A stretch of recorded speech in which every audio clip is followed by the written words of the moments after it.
Right.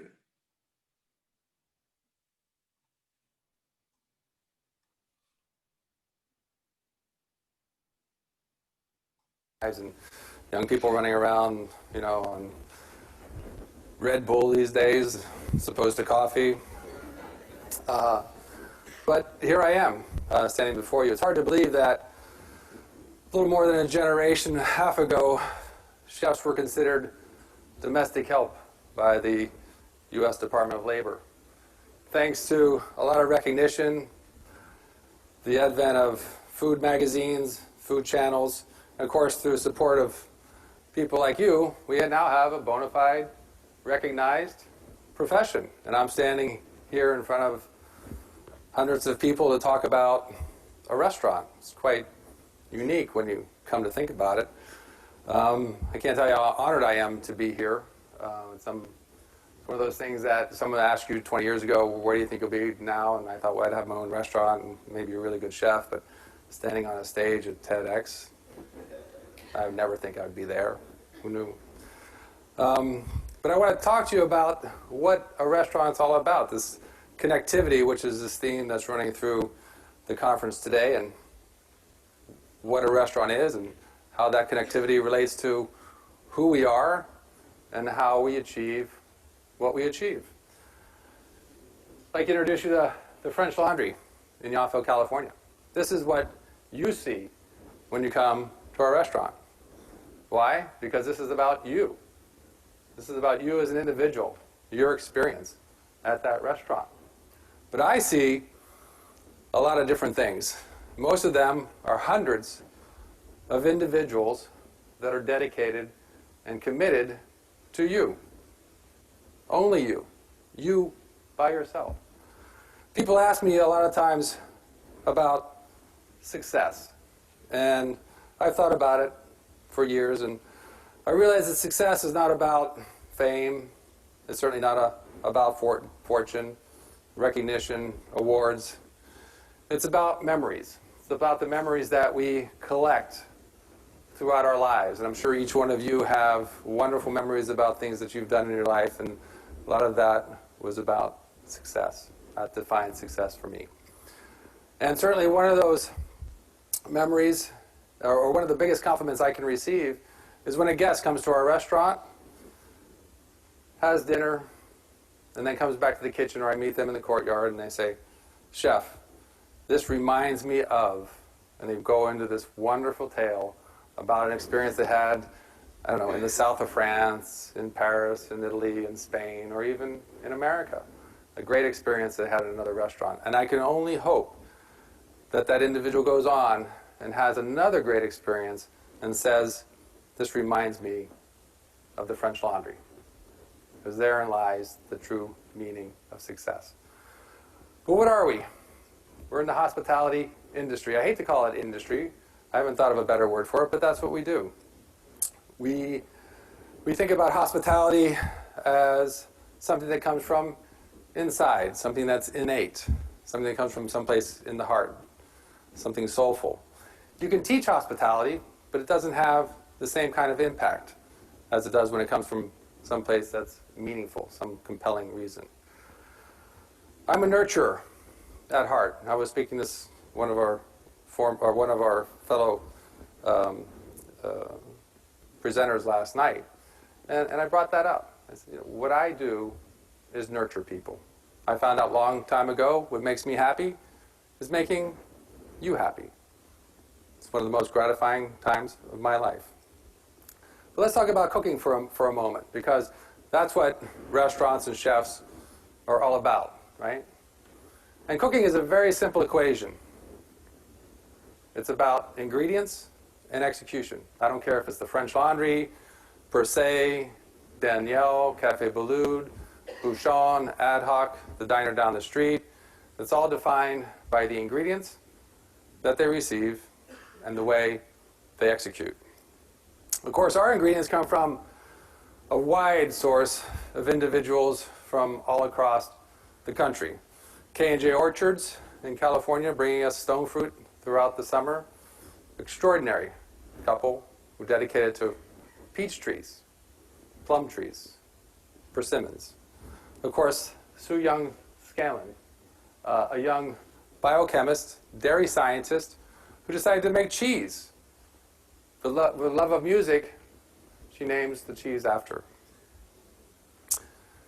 Ingrid Benjes, a very interesting woman, a Rhodes Scholar, a woman who is a Russian literature expert who lives in Stonington, Maine, and sells lobsters to some of the best chefs in the country. I remember my first experience with Ingrid was here in New York City over 20 years ago when she began selling to a chef at Le Bernardin. And of course, her name showed up in an article, and I called her. I said, would you sell me lobsters? And she wasn't interested in selling me lobsters or any fish, because she didn't know who I was. She didn't know what my standards were. It took me 2 years to get my first halibut from her. And since then, we've been connected. Wonderful lady, meaningful, supports a vast array of fishermen in Maine. Snake River Farms in Idaho, one of the premier cattle ranches in our country, bringing some of the highest quality beef to the tables that we've seen in a long time. Connie Green, a wonderful woman who lives in Napa, forages mushrooms not only herself, but has this whole underground network of people who go out in the middle of the night scouring the forest for all these wild mushrooms that they bring us. A very special woman here, Diane St. Clair, who lives in Orwell, Vermont, and named her farm the Animal Farm. I wonder why. Extraordinary woman. Read my cookbook about 9 years ago and thought, well, I'll send him some of my butter. I've got 4 cows. I make butter. I get up every morning at 5 a.m. to milk those cows. I milk them again in the afternoon so I can make some butter. I'll send it to Keller and see what he thinks about it. I received it. FedEx showed up, a little baggie with 3 little balls of butter. I tasted it. I said, wow, this is extraordinary. I said, Diane, who are you? Why did you send me this butter? And how much do you make? She said, well, I thought, from reading your book, I thought you'd be the perfect chef to showcase my butter. I make 15 pounds a week. I said, I'll buy it. Start sending 15 pounds a week. She had 3 cows at the time, Daisy, Lightning, and Scooter. They produced our butter. We opened Per Se. I said, Diane, we have a dilemma. We're going to need to get more cows. She did. The only time that she has off in the entire year, 7 days a week, twice a day milking her cows, the only time that she gets to get away from that is during the summer when they're calving. 3 years ago, I get a beautiful framed picture of a young cow named Keller. I said, okay, I have a cow named after me and a child. Nanoli Orchard in Hawaii, John Mood. We have something in common. John and I went to the same high school in South Florida, several years apart. He's a little bit older than I am. He became an airline pilot in Hawaii and decided that he was going to buy a peach palm orchard, 25 acres, sustainable, and start selling hearts of palm. He harvests the suckers, doesn't kill the main tree. He harvests the suckers, and he's able to supply us for the past 10 years with fresh hearts of palm. Extraordinary, John. Sterling caviar, the Sacramento Delta, where sturgeon have thrived for centuries. Sterling caviar now produces a sustainable product that we've been working with them over the past 10 years to continuously raise the standards to replace the wild caviar that we used in the past became so rare. Don and Sally Schmidt, the original owners of the French Laundry in Philo, New York at the Apple Farm. Every week, Don drives down 4 or 5 cases of apples for us at the French Laundry. That relationship continues today. Jacobson Farms. Here's an interesting couple. Peter and Gwen, you'd never know it, but they're dentists from San Francisco who bought an acre orchard in Yountville, California, and supply us with some of the most amazing fruit that's available. 9 varieties of figs, 3 varieties of peaches, nectarines, plums. It's just extraordinary. He's gone as far as certifying the snails that come out of his farm as organic. We harvest our snails, organic snails from Jacobson's farm. And of course, a man that I'm so proud of, Tucker Taylor, our own gardener at the French Laundry. We have a 3-acre piece of land across the street where he cultivates and harvests a wide variety of vegetables, not only for the French Laundry, but also Bouchon, ad hoc. And we even send some to New York once in a while so they can see what a truly amazing radish really is. Of course, Elysian Fields Farm, Keith Martin, a banker who decided to become a lammer. I don't understand that. I still don't understand that. He's tried to explain it to me dozens of times. Why would a banker want to become a lammer? He did. He's established a protocol for raising his animals in a holistic way that's now patented. It's extraordinary that he has now 8 farmers in western Pennsylvania, eastern Ohio, who have adopted this protocol and now raise lambs not only for us, but for some of the other chefs around the country. These are just an example of a group of extraordinary individuals who are dedicated and committed to bringing those products and ingredients to our restaurant for you. And of course, it's not just about food, ingredients. When we think about ingredients, we have so many other things. The wine list, I don't know how many thousands of bottles we have on our list, representing dozens of countries, hundreds of producers. And you think about the generations of individuals that are part of that network as well. And then, of course, the environment that we have at our restaurant, whether it's the architecture, the interior design, the linens, the china, the glassware, the silver, it goes on and on. And then people you don't even see and may not even realize that are there, they're working every day for you. Reservationist, administrative staff, human resources, public relations, accountants, all making sure that our restaurant runs in a way that's going to be efficient, effective, so that we in the restaurant, we cooks, we servers, we sommeliers, can give you the experience that you expect.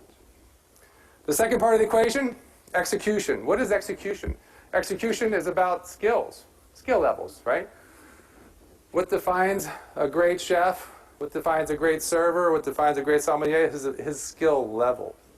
And what we do at the restaurant, 3 things that are critical. Hiring, making sure that we identify the right individuals to come to our restaurant. I don't interview everybody, but I try to get involved in the culinary side of it because I'm a cook. And when I ask a young culinarian, why do you want to work here? Why do you want to cook? Oh, chef, man, I can't tell you how passionate I am about what I do. I go, okay, that's interesting, passionate. I'm passionate as well. I'm passionate about the first asparagus I see, the first baby spring lamb that comes in the back door. Yes, I'm really passionate about that. But after a week or two, what happens? My passion kind of subsides. It goes down a little bit because I've already seen it. I've been experiencing it for a couple weeks. Kind of over it a little bit. But I still have an amazing asparagus that's still coming in the back door. I still have amazing spring lamb. What is it that's important to me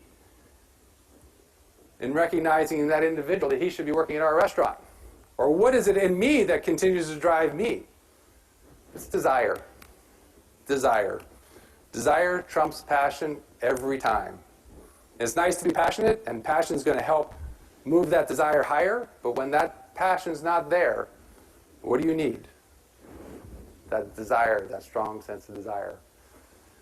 Training, another important element in execution. We've hired the person. We've made him realize that passion is not the most important thing, that he better find that something inside, that desire, that's going to continue to drive him for the next 20, 25, 30, 35 years in this industry. We want to train them. He's in the door. We want to give them the training that they need in order to be able to execute the expectations that we have for you. Seminars, purveyors come in, suppliers come in, Keith Martin comes in, or Armando Amani comes in. They talk about what they do, how they do it, what they produce, what their points are, what their vision is. seminars, wine seminars, not only in the Napa Valley, but around the world. We send our staff out, our teams that go out to do these seminars. An amazing, vast library of culinary books, wine books, service manuals. We write our own service manuals, update them on a yearly basis, making sure that the team has update information.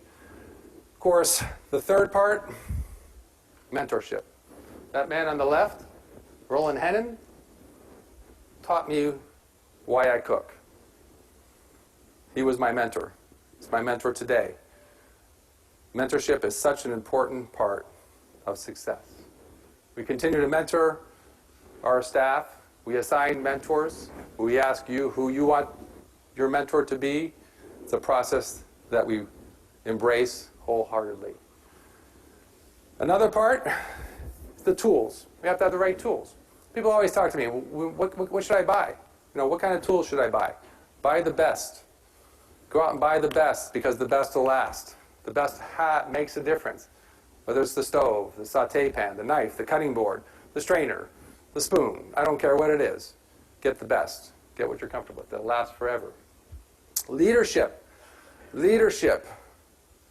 Leadership. Becoming a leader. Giving the team, those individuals, the confidence and courage they need to execute. Jonathan Beno here. Some of you may know Jonathan Beno. He began at the French Laundry in 1996. Later became chef of Per Se. Today he has his own restaurant. Jonathan came to me as a young chef de partie. A chef de partie is an individual who works on a specific station. In this case, Jonathan was the fish cook. He came to me one day, and Jonathan does this. He says, "Chef." He does that when he's making a point. He points at you with all four fingers and his thumb underneath. "Chef." I mean, he's serious. I'm not going to have a cutting board on my station tonight. And I'm working. I'm busy. It's back in the old days when everybody had a lot to do, and not that we don't today, but I was more immersed in it. And I'm thinking, okay, whatever. That's interesting. You're not going to have a cutting board on your station. Yes, I'm going to be so prepared. I'm going to be so prepared. I have so much confidence in my ability to have my mise en place done that I'm not going to need a cutting board. Now, every chef de partie in every restaurant has a cutting board on their station. Some of them need a cutting board. The butcher needs a cutting board to carve the steak. Jonathan was doing fish. Everything's in place. Everything's ready to go. All he has to do is cook and serve it. I said, okay, that's fine. Don't have a cutting board. At the end of the service, flawless. It's become the new standard for that station because Jonathan Beno had the confidence and courage to step outside of what was the norm in any restaurant and say, I'm going to do better. I'm going to create a new standard. We all know that it's not about any one individual. It's about a team. We give credit to those individuals, whether it's the quarterback, the CEO, or the chef, for that matter, for everything that is accomplished. I love to be part of a team. A team, to me, is a family. It's a way of achieving a higher goal than ever we thought about. But it's also a lot of fun. It's our soccer team. Of course, I'm the coach. We also love to share success, celebrate them with each other.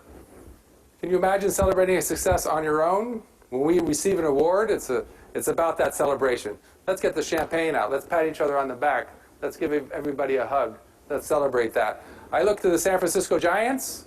Now, here's a team that nobody thought could do what they did. But it was through determination and teamwork that they were able to achieve something that nobody thought they were ever capable of doing. Teamwork. It's all about that teamwork. There's this idea out there that Thomas Keller is this, all-seeing person. And I think that's pretty prevalent with most chefs. We go to the market in the morning, pick out all the produce, run over to the fish market, get all the fish, go to the butcher, get all the meat, come back, we fabricate it all, we cook it all, we don't eat, we don't sleep, we barely breathe. We're there, that's it, we do everything. But that's not the case. That's not the case. It's about the group of individuals who are focused and determined to bring you a great experience. We talk about that culture. That culture certainly did begin with me, the philosophy of what we do. And one of the cornerstones of our philosophy is just do a little better than yesterday. Come to work with that idea and goal in your mind. Just a little better. I don't care if your shoes a little shinier, you've learned how to tie your apron a little tighter, your knife is a little sharper, your brunoise is a little more exact. Just a little better than yesterday. That's all you have to do. And as the days go on, the weeks go on, the months go on, the years goes on, you end up someone like me. One of the most meaningful decisions I've ever made at the French Laundry 16 years ago was to change the menu every day. Every day. Something that was almost unheard of, and certainly something that wasn't practiced at the extent that we do.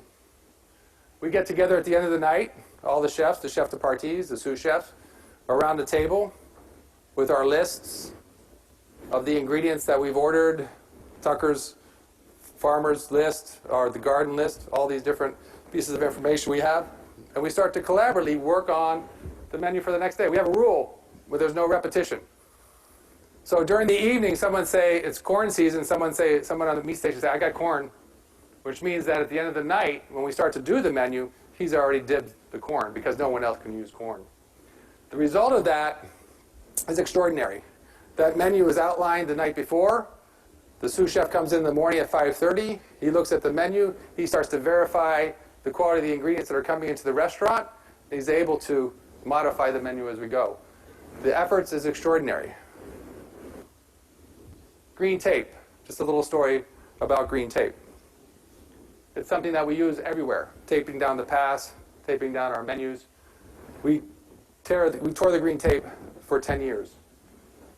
We tore the green tape for 10 years. Chefs like Grant Achatz, Eric Ziebold, Jonathan Beno tore the green tape. When we were getting ready to open Per Se, a young group of people were coming to New York City to inoculate this new group.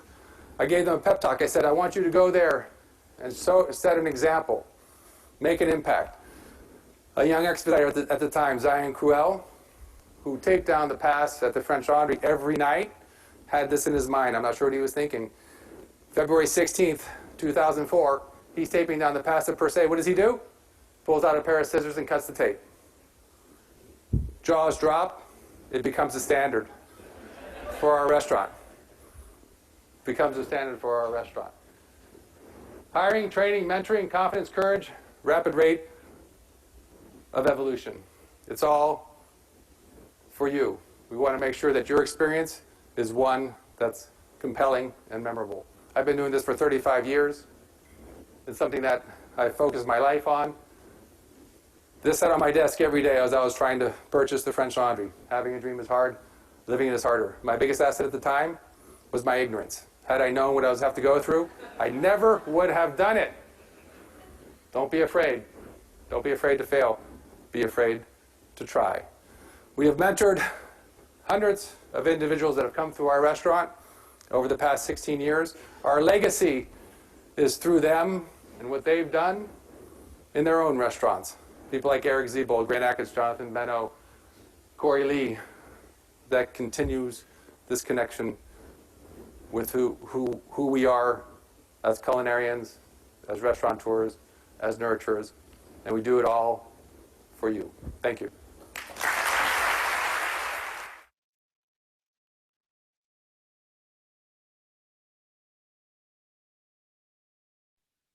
All right, so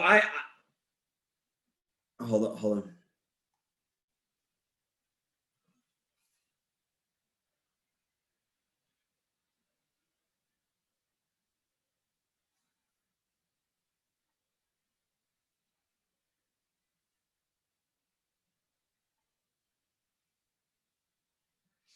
All right, so first of all, Thomas Keller, amazing chef, and I'm sorry that it was a little longer video, but he's an amazing chef, amazing speaker, and it kind of talks about what we talked about yesterday, leadership, and talked about the confidence, the training to make everything happen, to do what he does at his restaurant and his team. They have to have the passion, that drive, and that's something I was talking about. The passion is something that will get you through the hard times, like I was saying a couple of days ago. In all of those things, the desire to want to do better, the desire to try to break out of whatever mold they were in, and try new things. So I mean, that it's very inspirational. Thomas Keller is an amazing chef. In the French Laundry, that's kind of on my bucket list to go before I die, is to go to the French Laundry. I've always wanted to go check that out. But it's a great facility, great place, and great speaker. And I think that brought it home on how really a restaurant works. And it only works if there's collaboration for everybody. From the lowest to the highest, you need to collaborate with everybody and work as a good team. So anyway, hope you got something out of it. Very inspiring person. So anyway, all right. So we are going to be talking about POS system, point of sale system, computer systems in the restaurant industry. All right, so that's kind of what we're going to be talking about and dealing with today, and what was happening before the POS system ever came around. So today's objective: computer systems, POS systems, reservations, and inventory. So we're going to be talking about POS systems, reservation, and inventory. And let's see, computer systems. All right, first of all, having a computer in your facility will help a lot. Okay, first of all, prior to computers, we did everything by hand writing things, handwritten orders, like order taking by hand. All of those things, we've done by hand before, but once you put in a computer system or a POS system in your facility, it really helps it out. It really helps you kind of get a little more information. It gives you a lot more information if you know how to utilize it. And we're going to be talking about all of that. And you were talking about how well, excuse me, it's good for the beverage industry as well, for alcohol sales. It's good for food sales. It's good for any sort of sales. So in the hospitality industry,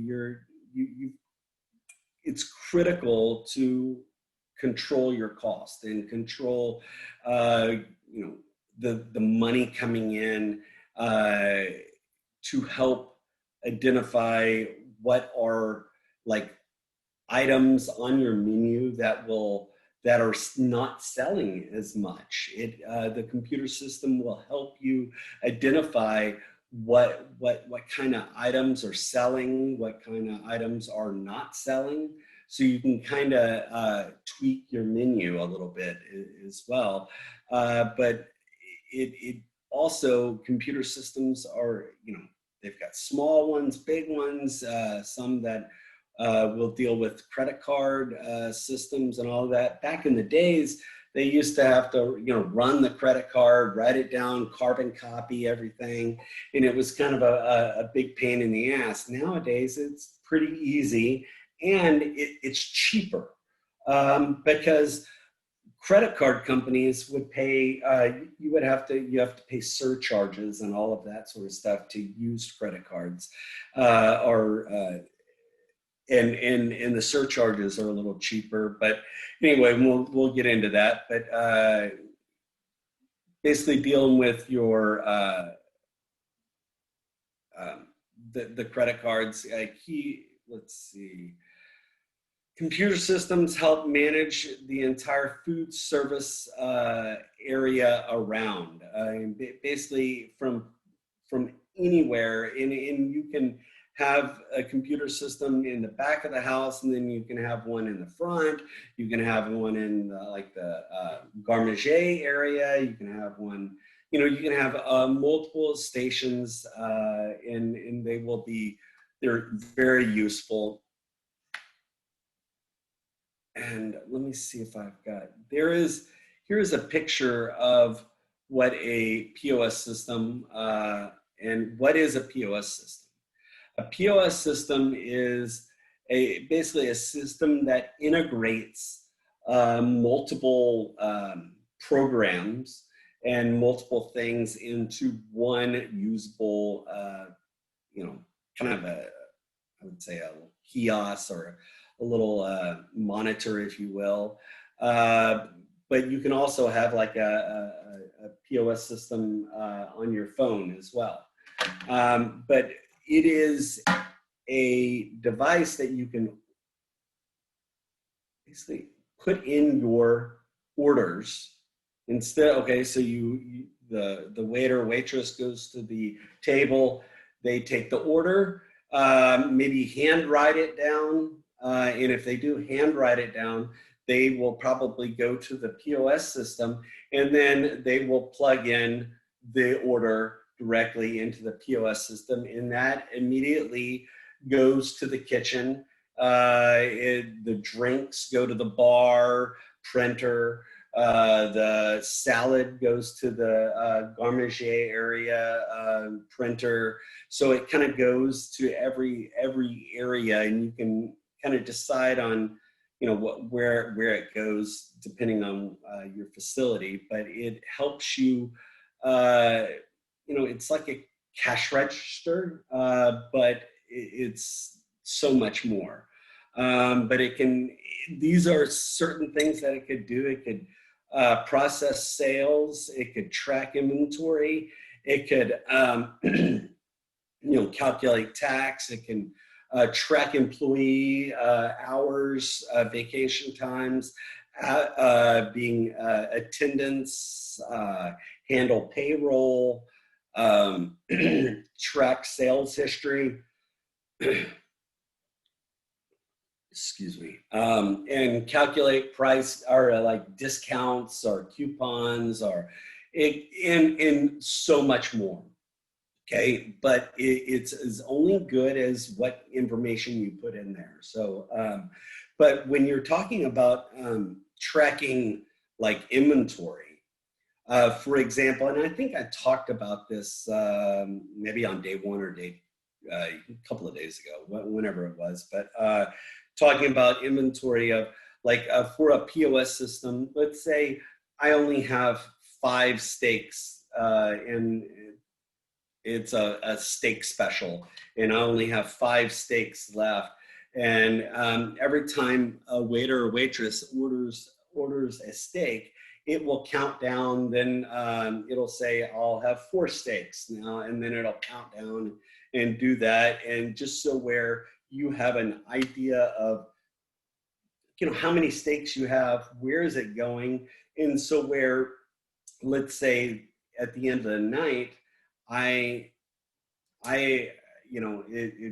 says I only sold 2 steaks on the POS system or on your computer system. It only shows that I only sold 2 steaks.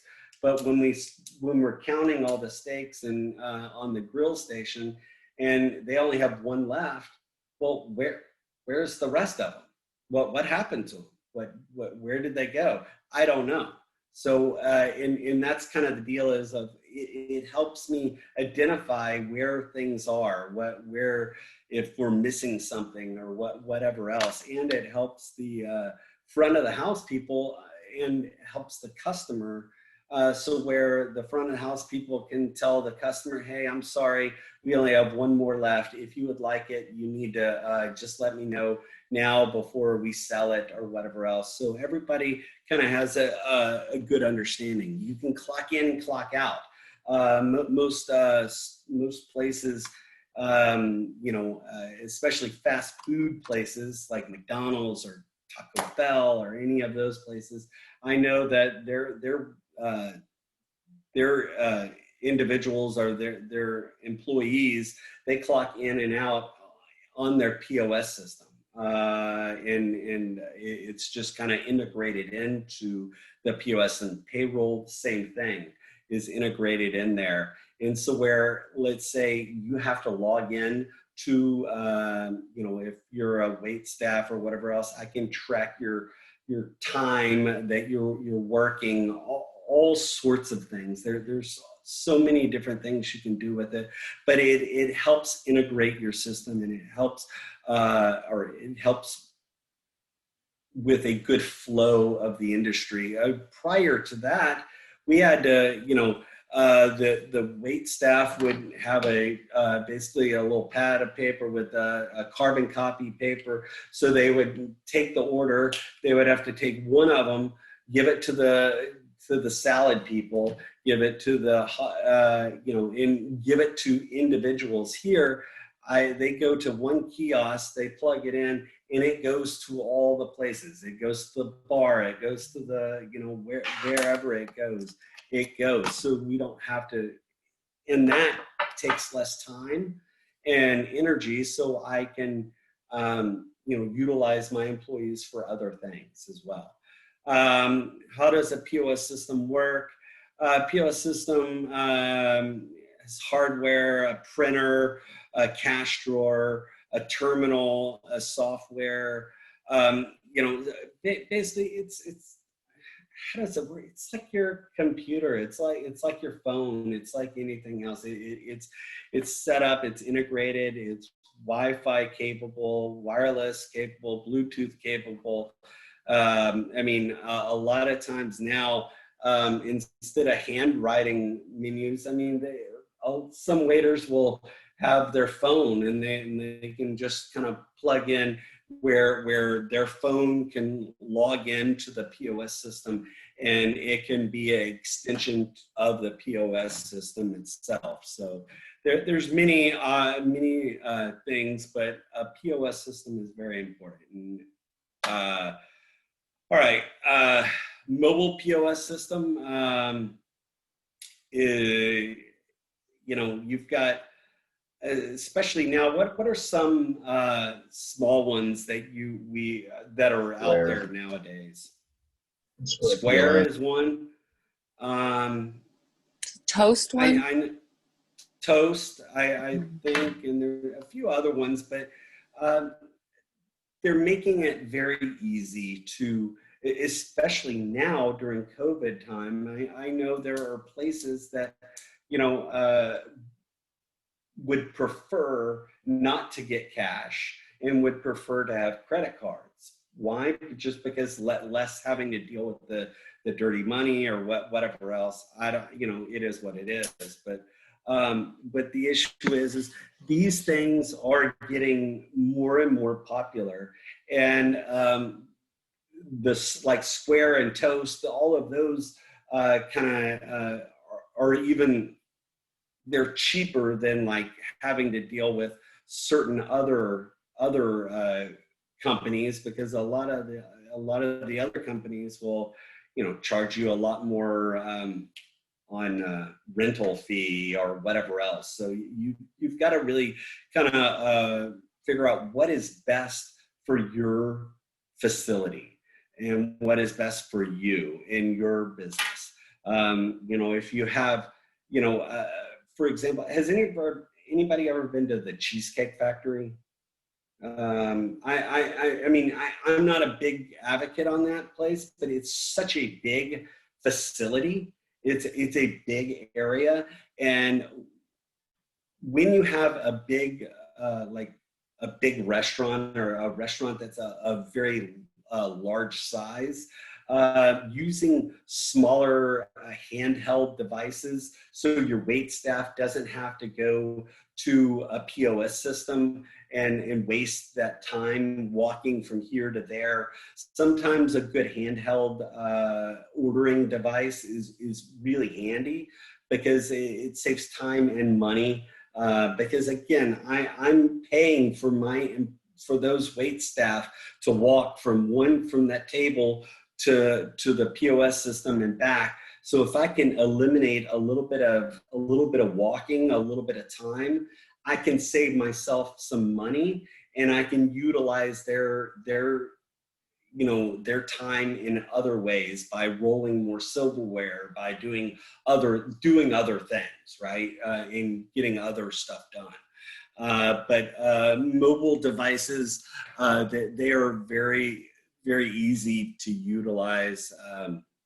And, I mean, it's just something that is now becoming a standard in the industry. I mean, I don't know many restaurants that I don't know any restaurant that really handwrites the order and brings it into the kitchen. Really, it's usually printed out on a POS system or what have you, because you just want to track. Because you can track your sales, you can track everything, and you can print out all the reports, and you can be able to see it. Now, it's not the end all be all, it's not the greatest, I mean, but it has changed the industry in a way with the POS system integrating into this industry for sure, because of just, you have less mistakes being made because of the POS system. Instead of trying to decipher someone's handwriting on an order, it makes it easier. Plus, for example, let's say someone has food allergies or whatever else, I can plug in all the ingredients for these, for my dishes. And if someone says, hey, I'm allergic to carrots, does this have carrots in it or something like that? Or I'm allergic to this or that.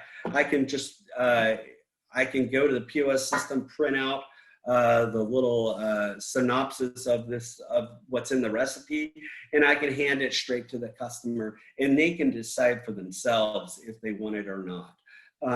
But it really helps out. Let's see, you have different size, you got mobile, you have different softwares, you have all different styles, handheld, or like kind of more of like a tablet type of a deal, like an iPad, or like a monitor, like a computer monitor. But it really depends on what your facility is, and if you have enough room for your facility, because some of these are computer, excuse me, I know I've got the hiccups, I apologize. You're going to have you're going to need to have areas to put these if you have a tabletop area, whatever else. So and if you want to if you're using a cloud-based product versus a non-cloud-based, it really kind of depends. But let's see. You've got a fixed POS system that's kind of fixed in your facility. And like I was saying, you've got also the software. You can sometimes have, if you want to have like a tower or the main monitor or the main brain of the whole of the actual terminal can either be cloud-based, or it could be like a computer in your office and it could run from there. My suggestion, anything cloud-based is the best I would always go cloud, or anything that's not stored directly on a computer, just a one sole computer in your office, because if it floods, if it whatever else, if that computer dies, then all your information is wiped out. The best is the cloud base. It's going to be there forever. It's always backed up, and plus you can utilize it.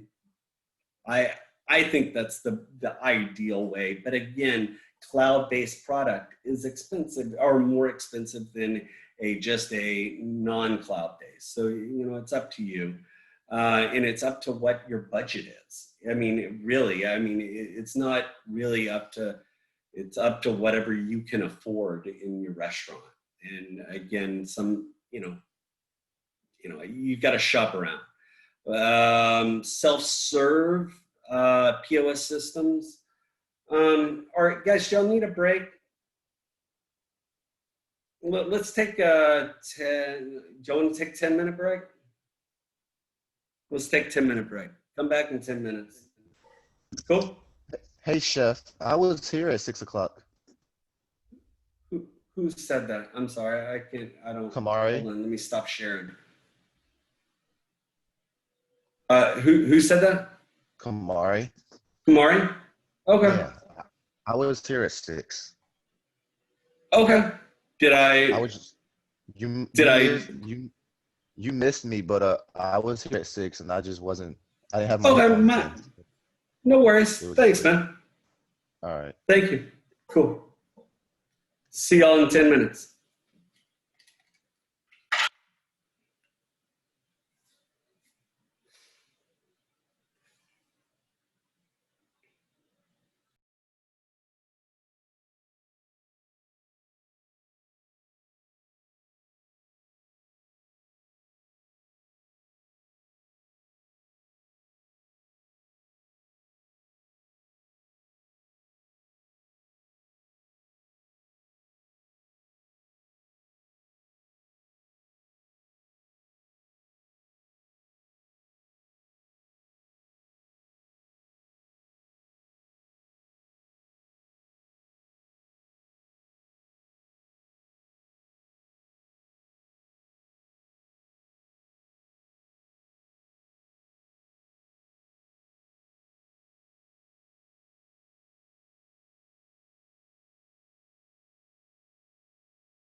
Well, all right, we'll get started. And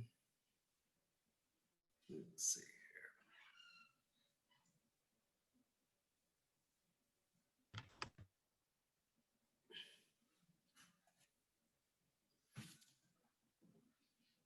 All right, so talking about POS. So you've got self-serve, like self-service ones, and I know like McDonald's is now started and kind of self-service. Has anybody ever used like a POS system like self-service? Yeah, it's pretty they're pretty straightforward. They're pretty easy. Like I went and saw my daughter at college over the weekend, and we stopped off at a Buc-ee's, and I know like Buc-ee's, they have like a POS system set up for like ordering food from the kitchen or whatever else, kind of a self-service. They're easy. They're easy to deal with, and they're pretty much. I mean, you're gonna see a lot more of those, especially for like fast food places, because I mean, if you can minimizing people and you can order through that, pretty straightforward, pretty easy. Cost of a POS system. It costs a good amount of money, but again, it really depends on what kind of what I call bells and whistles you need, you're gonna want, right? It depends on what kind of programs, how many units you need, how many, do you need tablets? Do you need other things? Phone type of items. It really kind of depends on your what I would call your package deal. But has anybody has anybody ever had to buy or deal with a POS system, like buy or put one together or put one in? So I've had to buy them for when I was in the armed services. They're about $5,000. The standalone systems. This was not a web-based system, but it definitely backed up to a web-based system. Made life so much easier. Pre cash registers and stuff.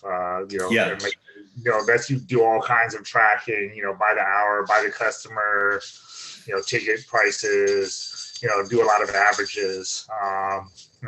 So I know when I open my next restaurant and stuff, there's no way I wouldn't have a POS in the restaurant just because of how user friendly they are. No, and I agree, and I think a POS system is probably a staple nowadays. I mean, that's kind of a given. Where I think most, any restaurant, anybody that's running a business has some sort of a computerized kind of inventory system or some sort of integrated system like this. And if you don't, I think you would be a fool not to, because there's so much you can integrate with all of that, and it just makes your life so much easier. And again, we're talking about back in the days, Stone Age, of just pen and paper, writing it all down, right? And now it's a little bit easier and better, but it really kind of depends on the on the units, on all of that sort of stuff, and it depends on the size of your facility and what your needs are. Other factors of cost: hardware, number of like systems, how fast, how much speed, how much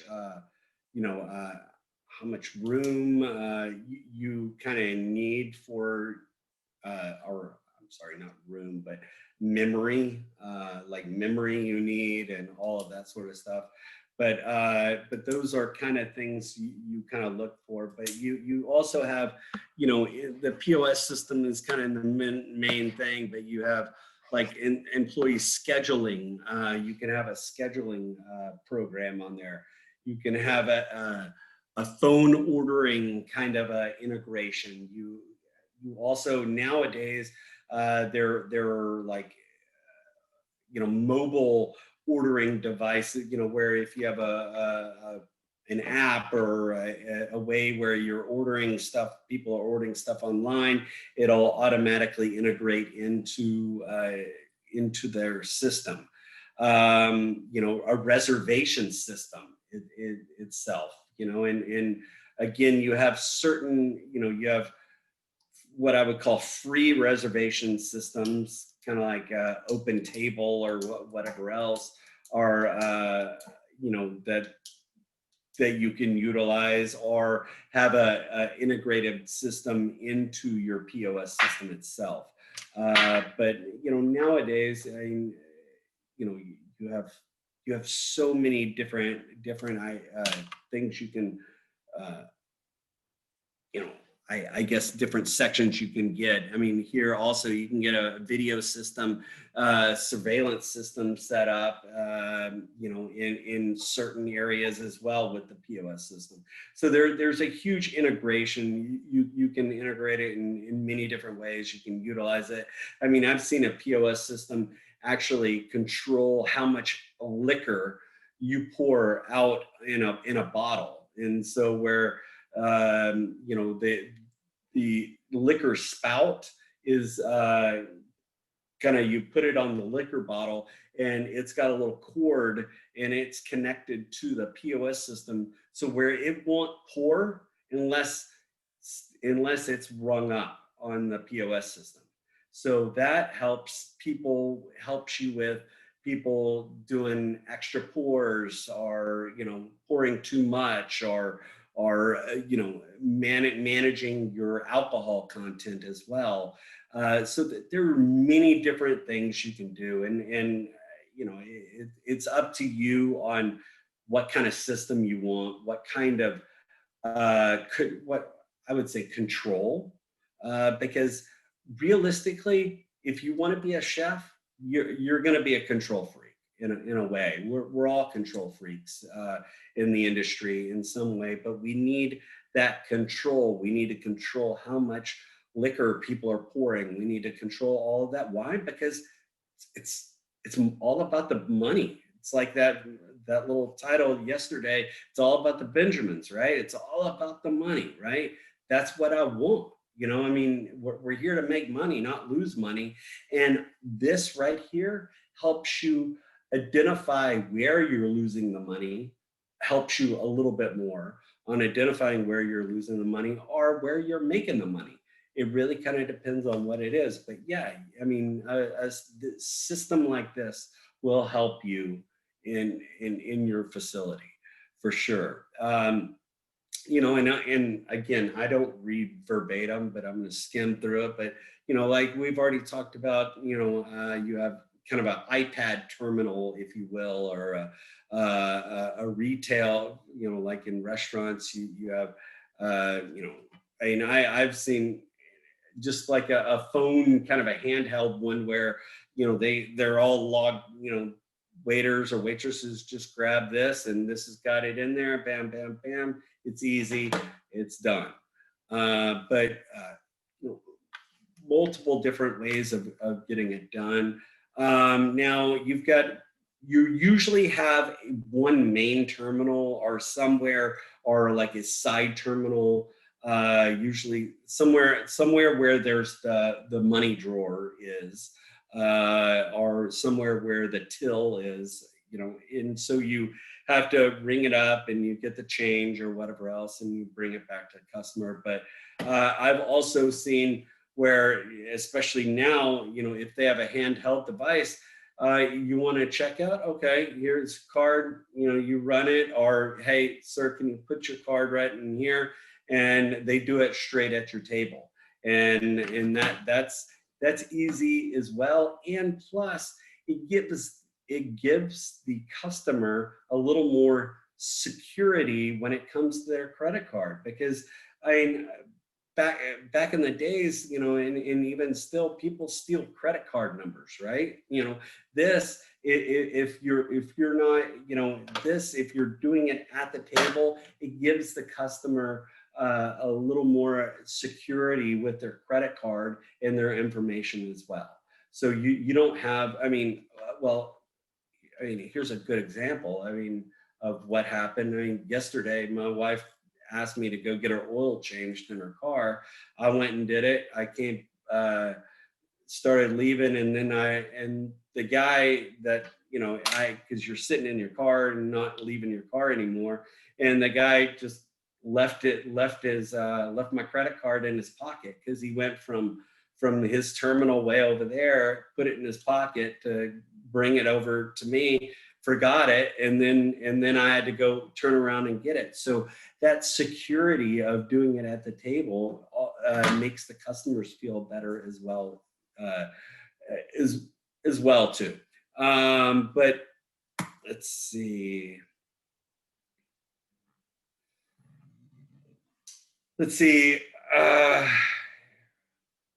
You might also need like router.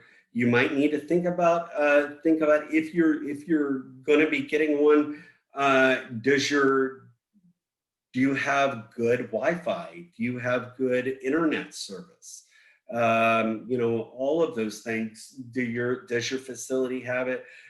You know, have good internet, you know, especially in some buildings, you don't have good internet, you don't have good signal or whatever else you might need to, you know, get, you know, signal booster or whatnot. But, you know, other things, barcode readers.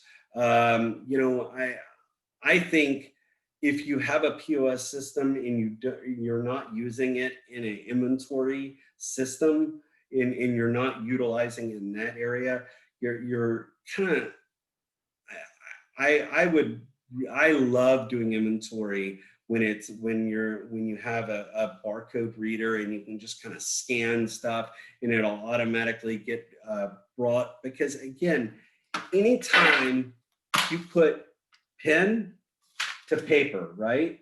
Pen to paper, you have, you know, you could easily, because you write it down, then you've got to take it and transport it and, you know, type it all into the computer, where you could transcribe it wrong, plug it in wrong, and this also helps with a little more accuracy as well when it comes to like barcode reading or whatnot.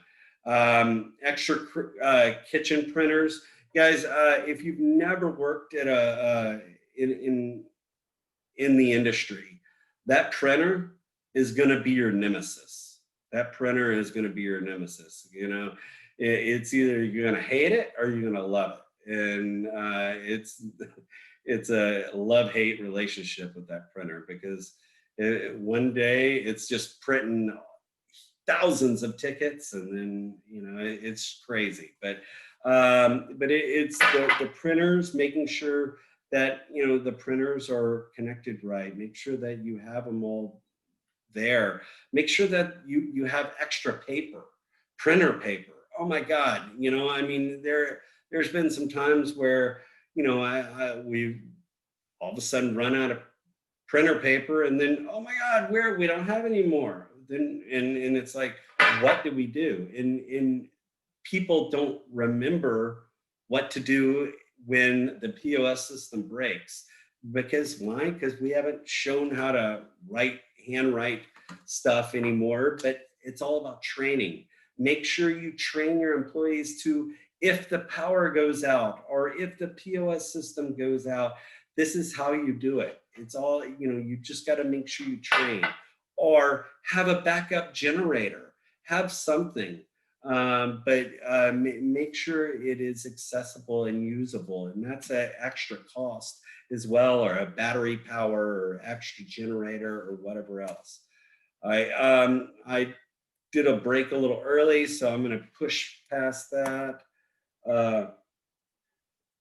benefits of a POS system. So tell me, what are some benefits? What do you think some benefits are of having a POS system? Keeping up with the inventory and the hours and stuff for the employees. Yeah, inventory, hours, accuracy, all of that. It keeps people from. Speed, Did you say it again? the speed. So now when you're Speed, placing, yeah, totally.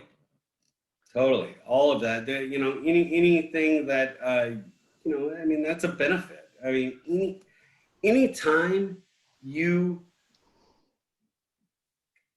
make it a little easier for your employees, or not easier, or just kind of manage it so where you streamline anything and make it easier is better for your employees.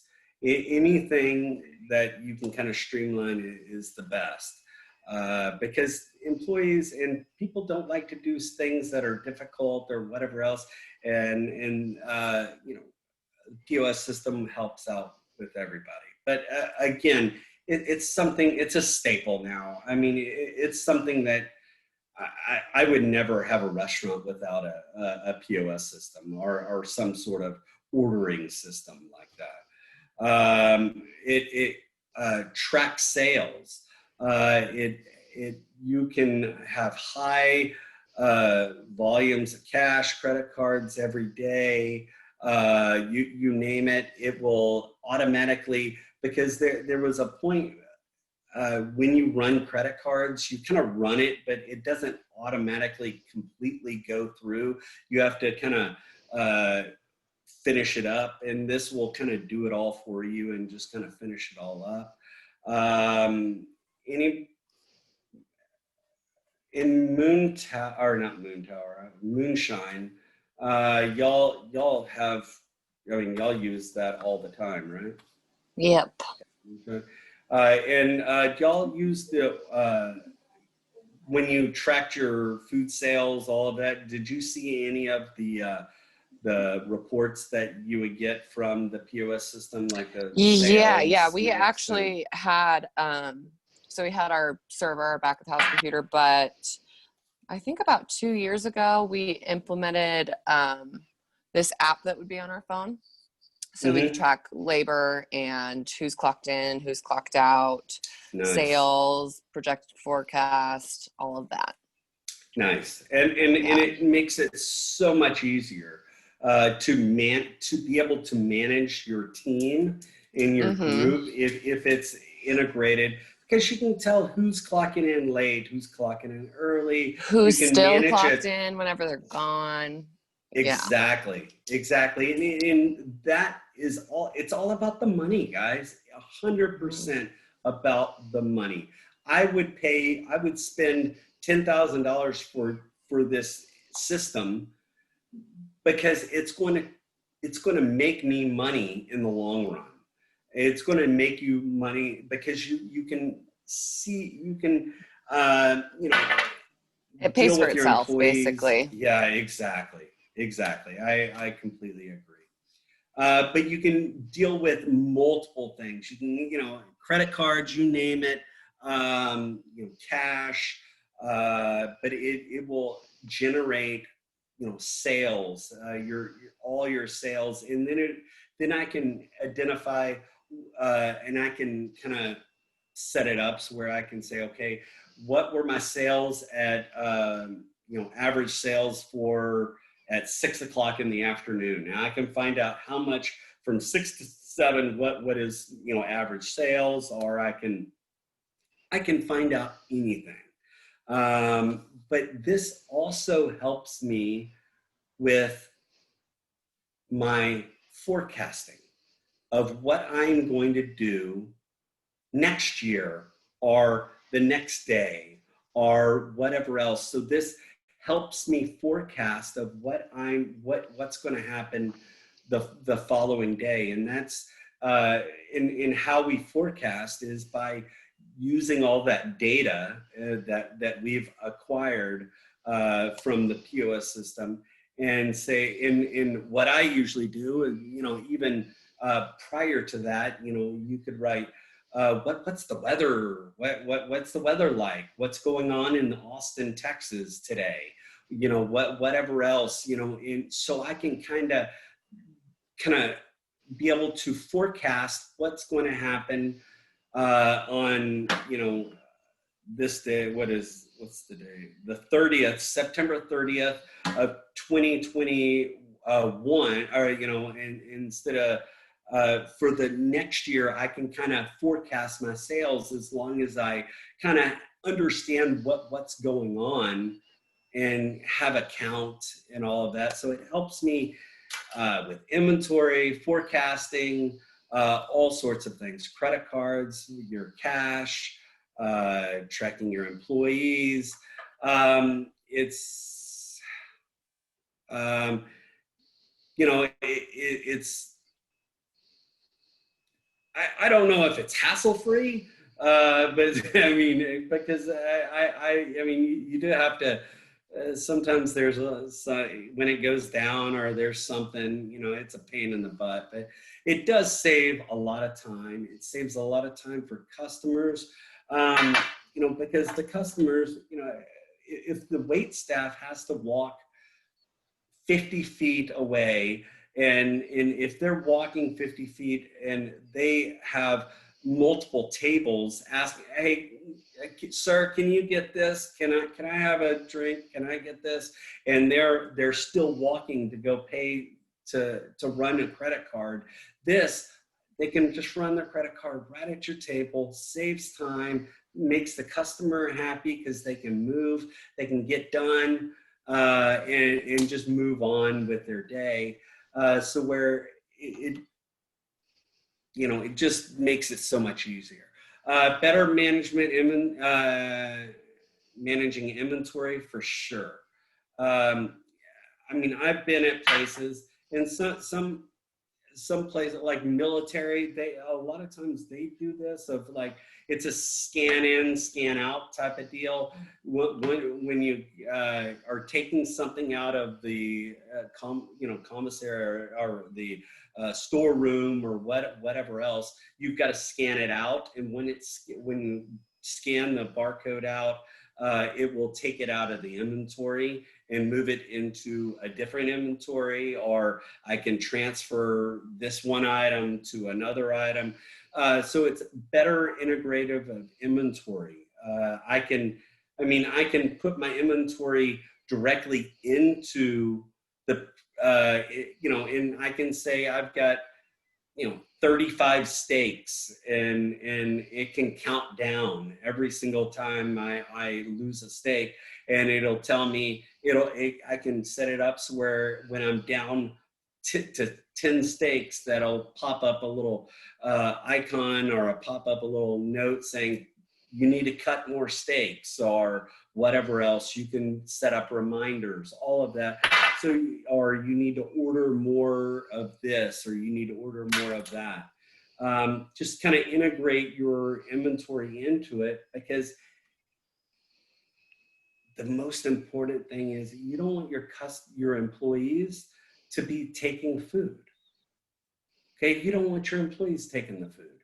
You don't want your employees cooking the food, because I'm using a steak and grill station a lot, but anyway, if I was working a grill station and if I didn't inventory all the steaks, what if my grill person decided, hey, I'm hungry today, I'm gonna cook up a steak for myself, and that steak, I've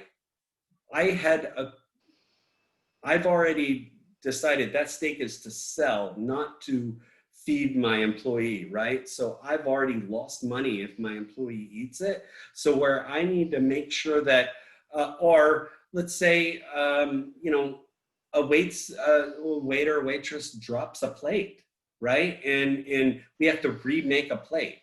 And what if that plate wasn't reordered?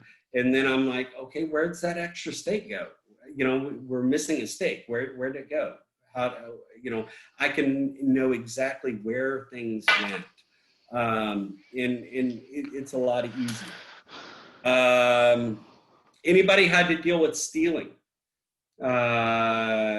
Inventory being lost or stolen or acquired somewhere else. Man, I've seen people, take lobsters right off of the back dock when they're coming into the kitchen. Somebody grab a lobster and take it home, put them in their car, on their way out. You've got to pay attention. You've got to know what your inventory is and see know exactly what's coming in and going out of your facility. Let's see.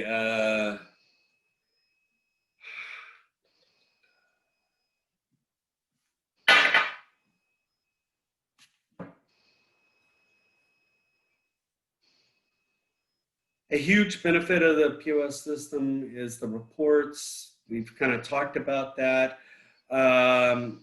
All the terminals, it's real-time information. So where if I've got multiple terminals or multiple areas and I've got someone that's ordering, a wait staff on the other side of the kitchen or other side of the restaurant, they're ordering and it's real time. It's taking something out. Once they order it, it takes it out of my inventory and immediately starts going. It's real time. And it just kind of makes your restaurant run more efficiently rather than the servers running back and forth to the kitchen like bar and table. The POS system is automatically sends the tickets directly to the kitchen or to wherever it is. Customers are more likely,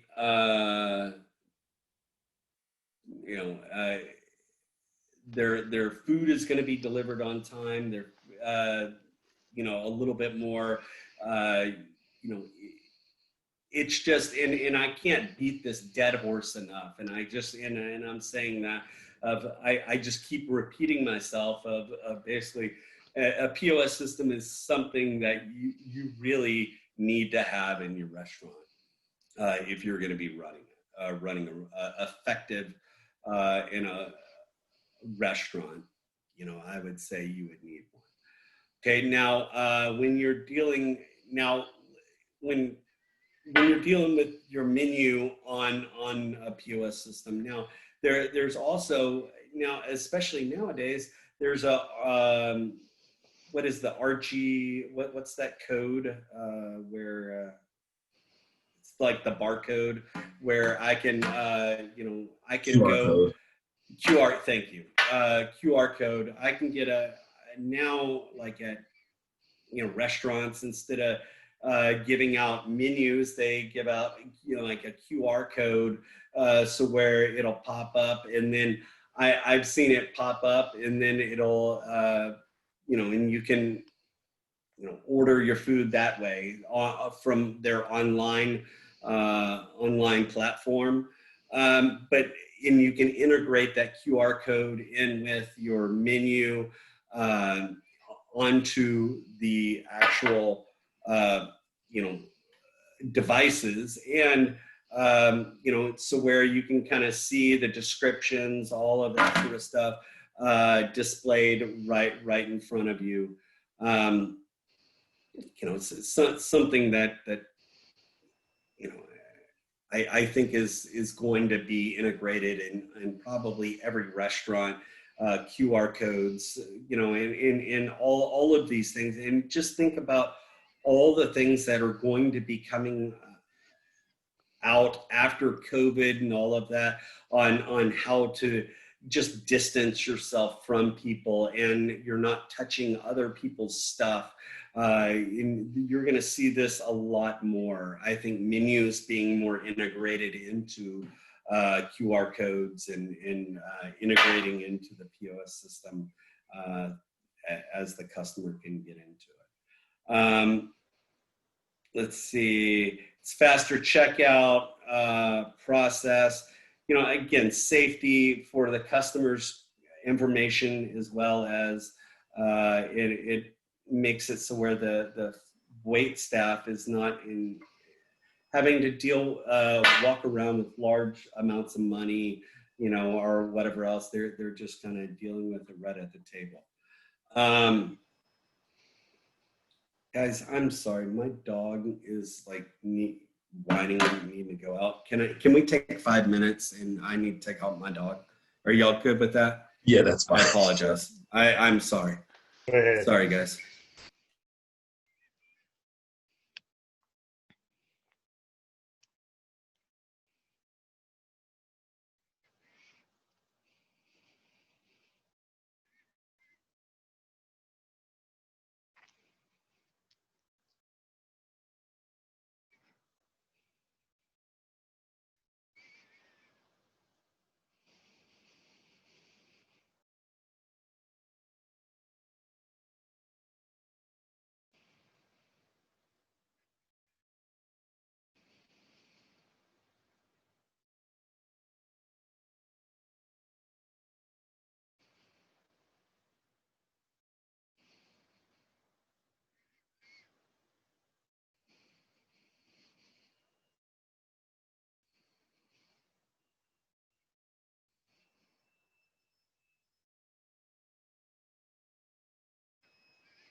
Sorry, guys. That's the downside of working from home is when my dog gets antsy, I gotta take her out.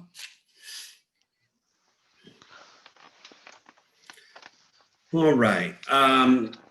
Let me wait. There's a few people still getting on.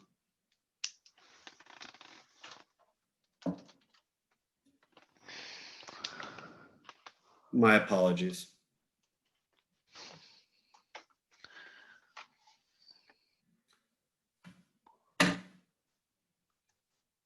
I'm frozen. Might be on his end. You're not frozen on mine.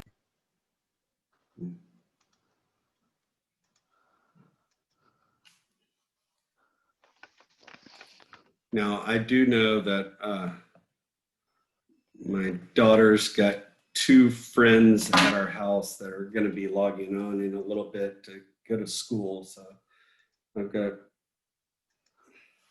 we're going to stretch my Wi-Fi to the extreme today with everybody on here. All right. But I think public schools, I think my daughter's going to be starting school next week or 2 weeks from now, I think. Actual, like, in person. See how that rolls.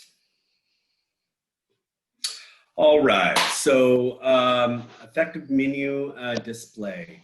Just basically displaying your menu or having your menu on the POS system. It really kind of helps out, and it helps out with your if you're training somebody, it's basically the menu, the menu is set up exactly on like the screen itself, but that looks like what it's on paper. So where your employees don't have to go searching around looking for it. It's in the exact spot that it is on the menu. It's direct, like exactly on the TV screen or your monitor or whatever else.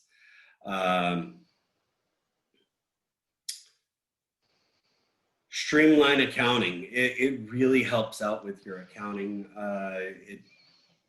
You can get your sales mix, you can get your sales or your, all the things that you have sold. And you can also decide on what is, what we call the stars, or the dogs, or the dogs on a menu is the ones that are not doing so well, or the stars are the ones that are going to always that you make your most money at, and you can get you can decide on what is selling, and you can look and see, okay, for the past month, this one item has only sold 3 or 4 things in 1 month. So maybe that might be and that helps you decide, hey, maybe we should take that off our menu. It helps you kind of deal, look at those sales in that way.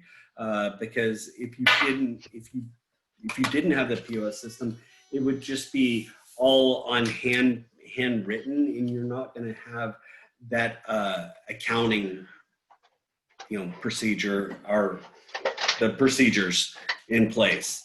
Let's see, it can help with data, software integration. So, makes it easier for the job, all of those good things. Here are some certain, like we talked about Square, Toast. These are certain ones. You have, many different other ones. Again, it's up to you, whatever really you want in your business. They're all about the same. It's just got, different bells and whistles and different pricing. You get to decide for yourself on, or your business gets to decide what they want. But these are certain providers.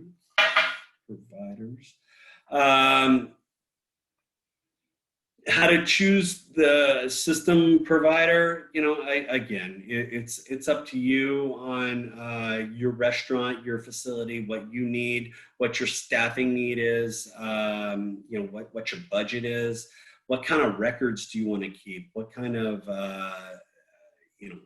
things you want to track, or whatever else. Depends on what kind of software you want. So it's really up to you in your business, or you're in your business team, or whatnot, to decide for exactly what it is. But it is something that you need to decide for yourself, what is needed. Hold on a sec.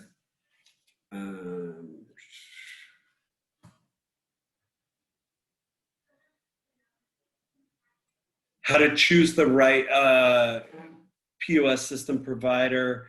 Again, look at accessibility. Are they going to be there all the time? Do they have a good customer service? Good somebody that comes out there quick. Because if you've ever worked at a place that has a POS system, and that's probably everywhere, right? Or some sort of register system. And when that register system goes down, it's crazy, right? And you need to be able to have them be able to come out as fast as possible. And you don't want like to buy a system that the closest person is in San Antonio. I don't want anybody, you know, if the closest person to get it fixed is in San Antonio, I don't want that. I'm going to buy a system that I've got someone that is in Austin that can fix it in Austin, and that they have, you know, so where I can be able to get that customer service immediately, because when it's down, I need it. I want to make sure that there's somebody that can train my employees, that can train us to integrate in that system so where we can understand it.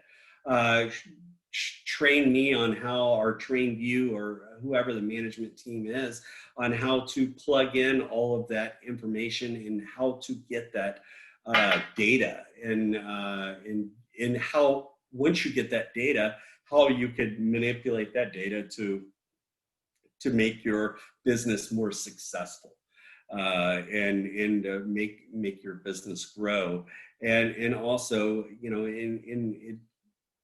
you know, you need to, you know, I wouldn't get the minimum amount of stuff. I would kind of try to get enough equipment, whatever equipment you can get, you know, with your budget. And again, you know, I'm saying that budget word because we're going to be talking about budgets, and I never want you to forget what is this, how many restaurants fail within the year, in the first year? 9 out of 10. 9 out of 10, guys. So if you don't manage and stay in budget and keep your money and really watch your money, you're going to fail. You're going to fail. And I've seen really, really, really smart people that know what they're doing, but they didn't watch their expenses, and they fail. You really have to watch those expenses and stay in that budget. If not, you're going to fail. I mean, I was employed at a place called, and this was years ago in the 90s, or 98, 1997, I think. There was a restaurant here called, what was that restaurant? Mustang Diner. And I, you know, worked there, and there was, you know, it was great. It was like close to like 6 in Lavaca area. It was great, great place. But all of a sudden, you know, hey, you know, your paycheck didn't come in, and then, hey, can we pay you in cash this month or this pay period? And then, you know, so you just got to stay in budget. If not, you're going to lose. And that restaurant failed. I was only in there for like a couple months, and it failed because the person just wasn't staying in budget. So you always have to stay in budget. Here are some other POS systems and integrated systems, different types of things that you could, if you want, when you get out there to go to. All right, we're gonna watch this video, how to choose the right POS system.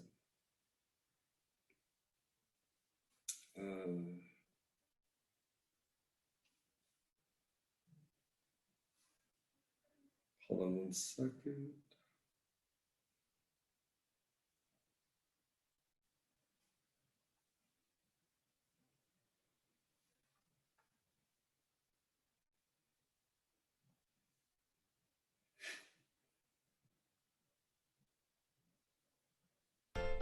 He manages staff, controls kitchen, manages vendor invoices.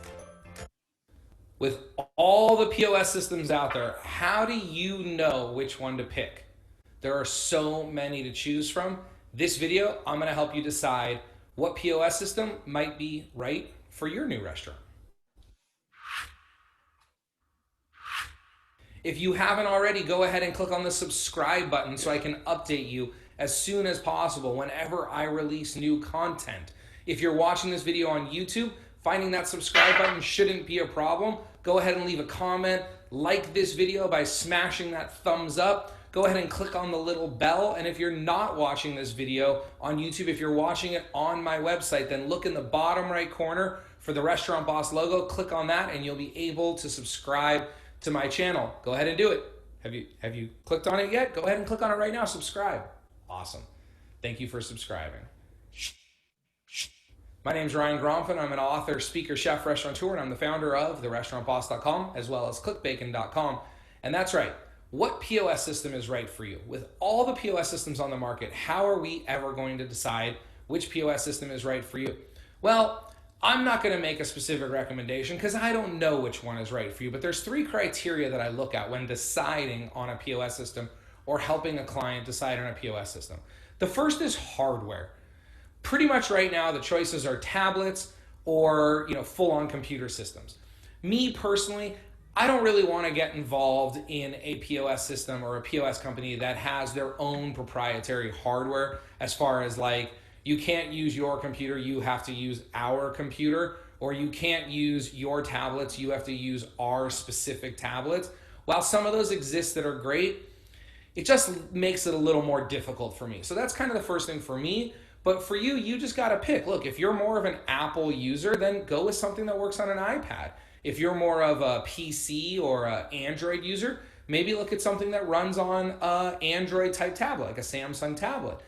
If you like desktop computers still and you think that's better for your restaurant, then maybe find some software that could install on a PC that you could go out and buy yourself on your own PCs rather than necessarily the hardware that's specific from the company.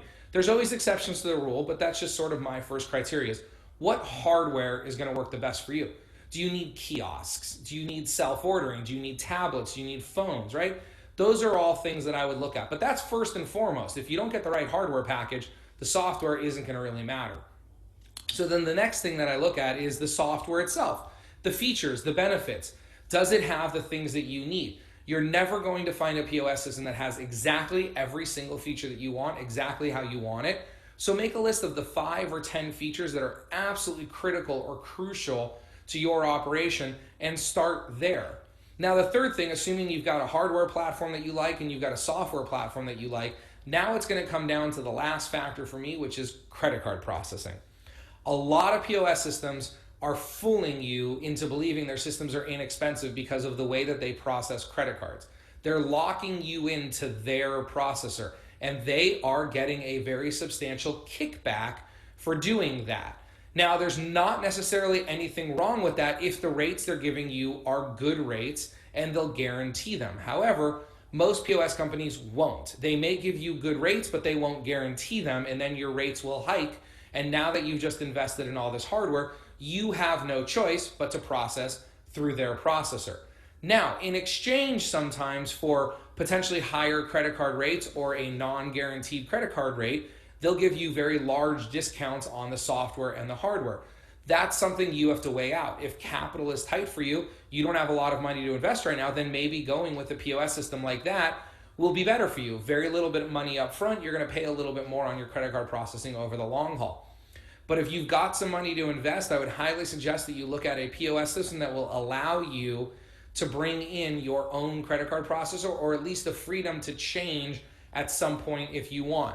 The combination that I despise the most is non-contractual, fairly high, locked-in credit card processing with no discount on the hardware. So these are negotiating tools. I know a lot of clients that wanted a specific POS system that locks you into their credit cards. Well, they went and they negotiated credit card rates, they got it locked down, and they got a very substantial discount on the hardware because they brought this point up to them and said, you're going to take money on the credit card, I need a discount on the hardware up front.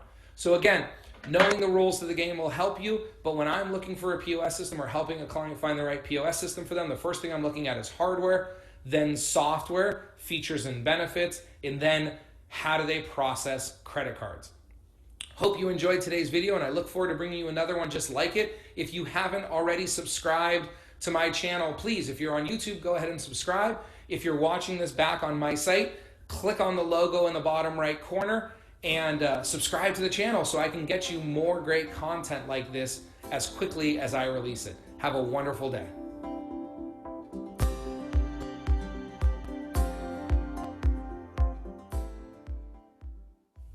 I want to thank you for watching that video. If you can do me 3 really quick favors right now.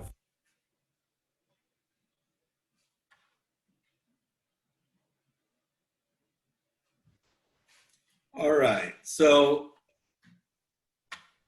that's about the POS system. Let me go back to share.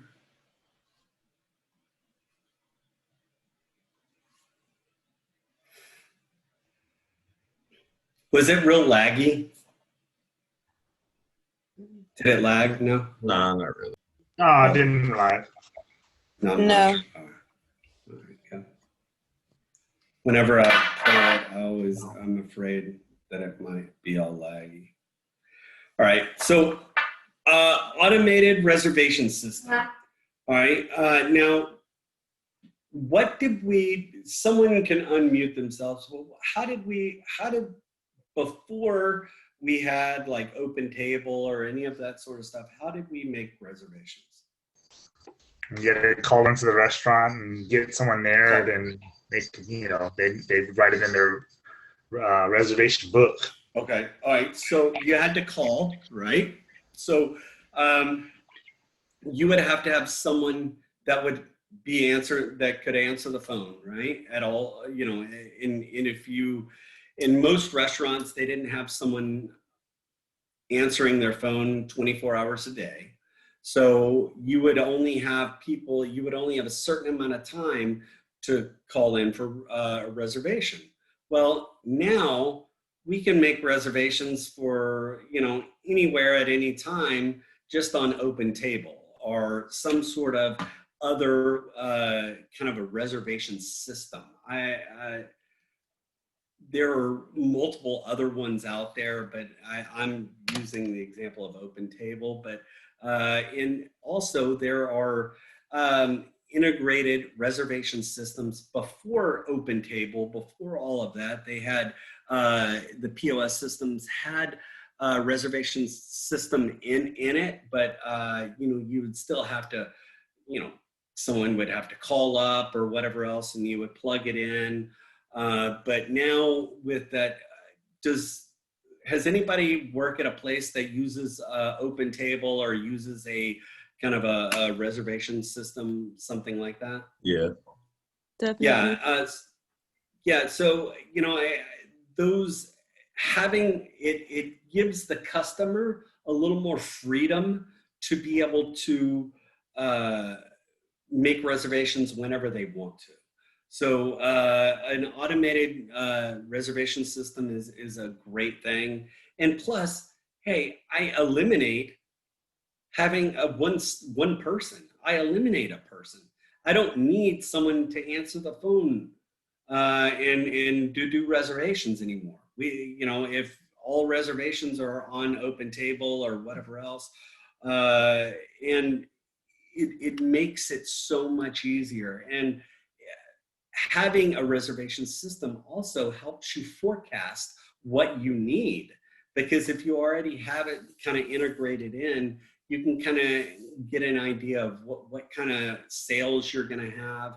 And so that also helps you with your staffing, with being able to determine your scheduling, because, you know, if you have an integrative system, you know, this will help because I know that there are some POS systems that I have that you can get it set up where it's integrated. So where when if you have a certain amount of reservations and you only and it looks at the schedule and it determines maybe you need an extra person for your schedule, it will pop up a little kind of a notification to whoever the I would say manager would be, or whoever has it set up, but it would say you're potentially short-staffed. You could use, you know, another waiter or a line cook or whatever else. So it helps you determine your staffing needs as well when you incorporate your reservation system in there. It's kind of one of those things. But OpenTable is OpenTable is the main one, but there's many other ones out there. But it's open 7 days a week, Monday through Friday, or Monday through Sunday.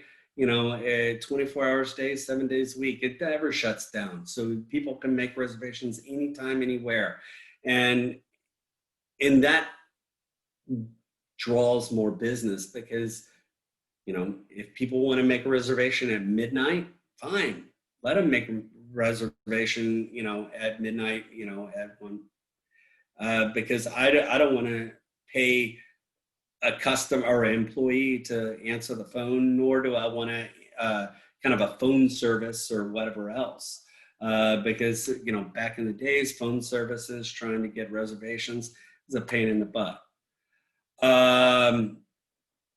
Automatic reservation system, like I said, can 24 hours a day, 7 days a week. You can have different things in there. You can integrate many different things. Let's see. Chef, since Yes. you have it 24/7, is it smarter to charge people for cancellations?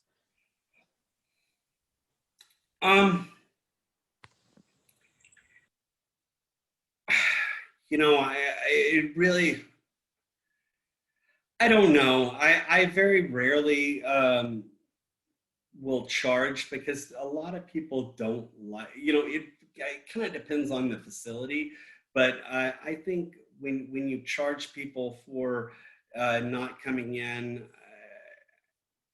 because, I don't know. I don't like that approach because I would much rather sell that table with a walk-in, because I'll probably have walk-ins, but let's say right now, because what are the restaurants? Are they at 75% capacity now?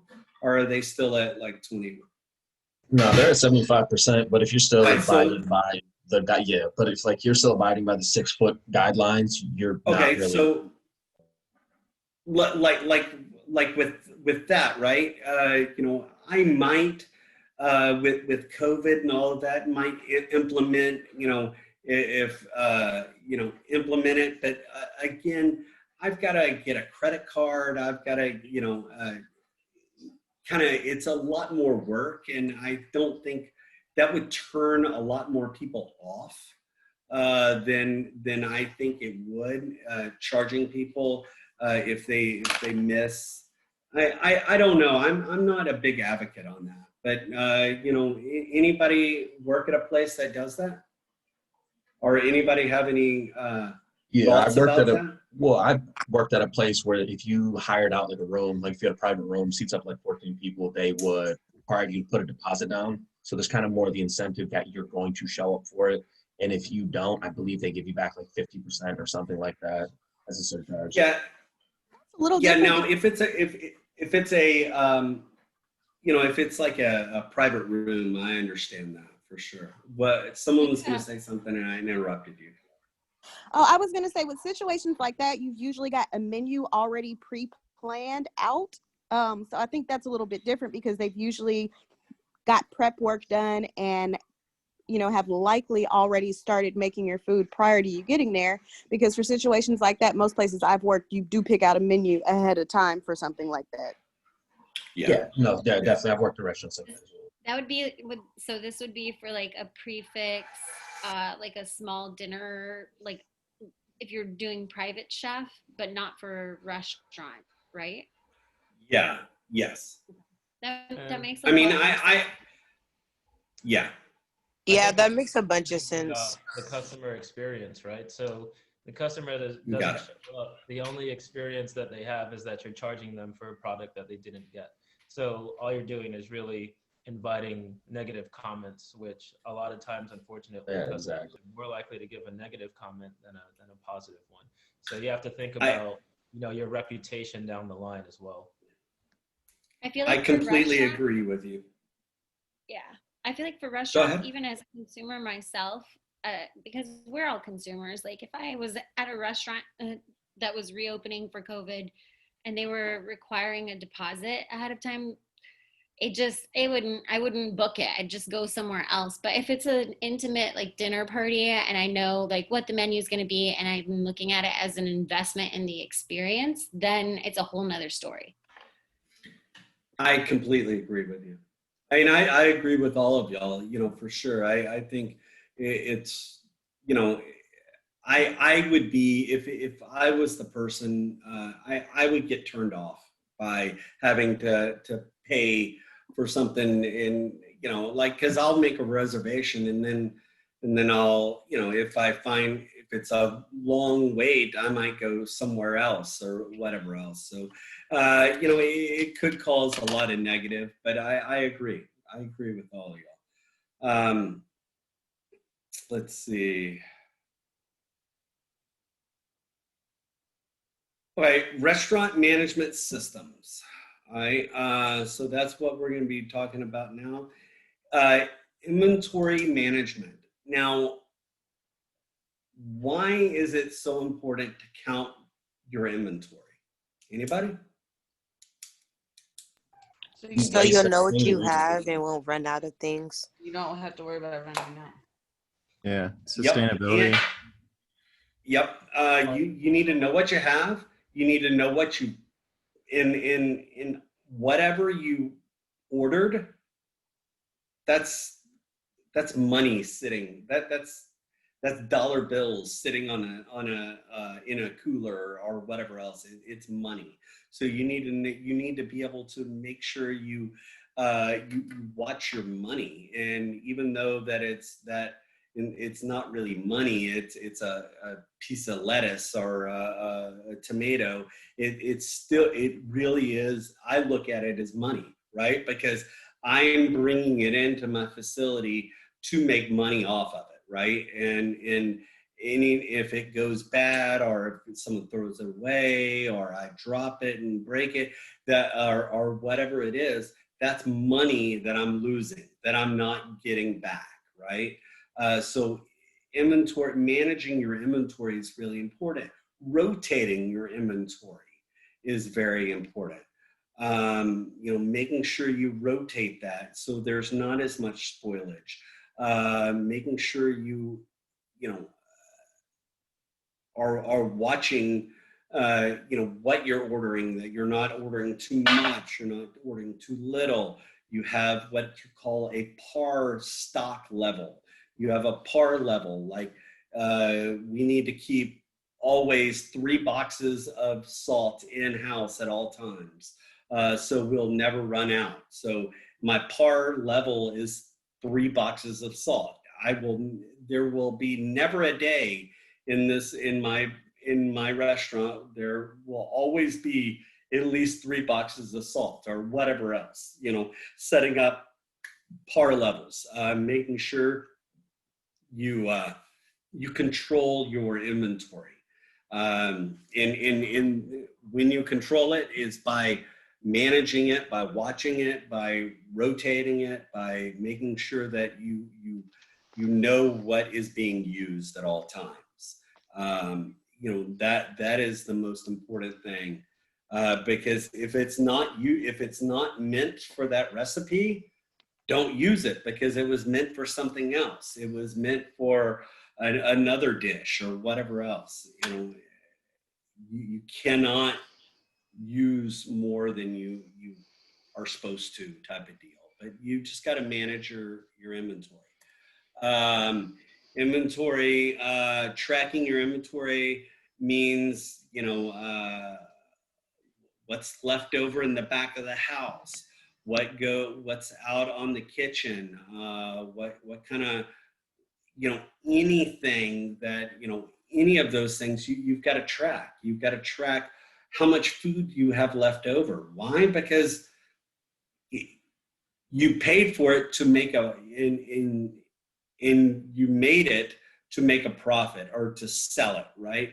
And if you didn't sell it, it's still sitting in your inventory, and that cost is still there. So, and you haven't gotten any refund or any money back on it. So it's just sitting there, and if it goes, and if it's left over and you don't utilize it, let's say it's a bunch of cooked chicken leftovers, and we don't utilize it for something, and we throw it away or it spoils, then that's lots of money I am losing, and potentially could lose my business. So tracking it is very important on a day-to-day basis. Sometimes it's day-to-day, sometimes it's monthly, sometimes it's weekly, sometimes it's every 2 weeks. You know, it really kind of depends on your facility and how much product and where, what the, you know, what their, I guess, way of tracking the inventory is, and however your business wants to do it. But just making sure you track it and you keep up with it and you manage it is very important.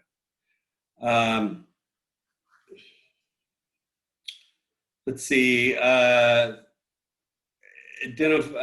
basically trying to avoid, you know, things going bad, loss, like, you know, going, you know, meaning spoiling or getting stolen, cooked by mistake, staff meal, someone had stolen it, you know, remade something because someone had to, you know, someone was complaining about it, whatever else. But just those are some of the losses that could happen. You know, I mean, who's worked at a restaurant and their cooler's gone down or your freezer has gone down? I mean, that is lots of money that you're throwing down the toilet, you know, or whatever else, because of all the loss. So just making sure you manage that and make sure you're not buying 5 cases of milk and you really only go through, or 5 gallons of milk and you only go through a gallon a week, and you bought 5 gallons this week. Well, you've got 4 gallons that are gonna go bad. So managing what you have and not ordering too much. You have too much stuff, it's easily taken. You know, people are going to say, oh, they're not going to, you know, there's so much out there. They're not going to miss just this one thing or whatever else. Well, that's what happens. That one thing turns into another thing and another thing and another thing. And it just gets worse, and you're losing product. How do we get our numbers when we're first starting? That's a question in the chat. Like new menu, how do we get our numbers? Could you say that again? Because it was kind of breaking up. There's a question in the chat, and it was, how do we get our PAR numbers when first starting a menu? Great, thank you so much for letting me know. How do you get a PAR number? Basically, it's a kind of a guessing game in a way. Of you really have to kind of look and see how much stuff you go through, right? You know, I mean, how much flour, you know, we get a 25-pound bag of flour, right? And how much flour do you go through a week? And that's what I would determine. I would kind of look up, and this is something you're going to kind of, you're going to be able to figure out when it comes to, like, because we're going to be costing out recipes, and you're going to be learning how to add up all your recipe thing, and you're going to create a little list, a shopping list, if you will, and that shopping list is going to help you with your par, because for a weekly, I look at the menu and I try to figure out how many, until you've been established for a year, until one whole year, it is a guessing game, basically an educated guessing game, because you don't have any concrete data or anything to look at.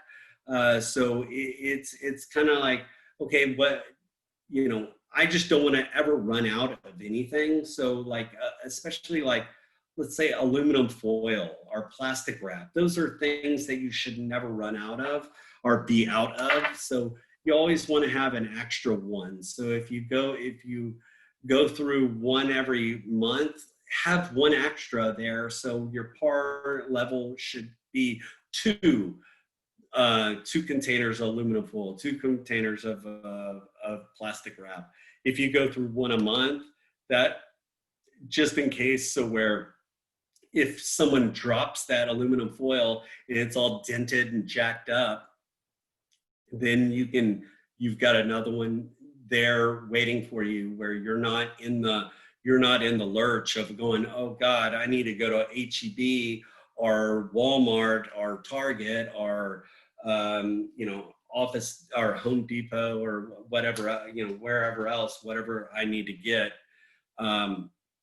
because we buy things that are, that are not, it's a different pricing, different everything when you're buying stuff at grocery stores or whatever else. So you always want to, did that answer your question on the par level? It's just, once you get your sales and know how much you're going to sell every day, you've kind of got a good par level. But until then, it's kind of you're having to figure out what is good for your business, and that only determines your sales, how much product you're pushing through the door.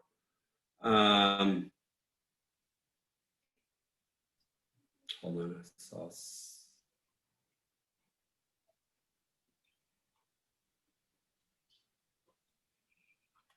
All right. Hey, Chef, I have a question. Yes. So I was wondering if because you said you need about a year of data, and I'm wondering if you've seen restaurants that change up their menu so much in that first year that they don't ever get that data and they end up spending way too much, just like shooting in the dark on their inventory, trying to figure out what's going to work. Yeah. When I say a guessing game, and yes, I've seen people order too much and then they they think they're getting a deal and they're ordering a lot or whatever else. And yeah, it's also hiring a qualified person that has ordered before, that kind of understands the ordering procedure, and also how fast, when can I get the product delivered to me?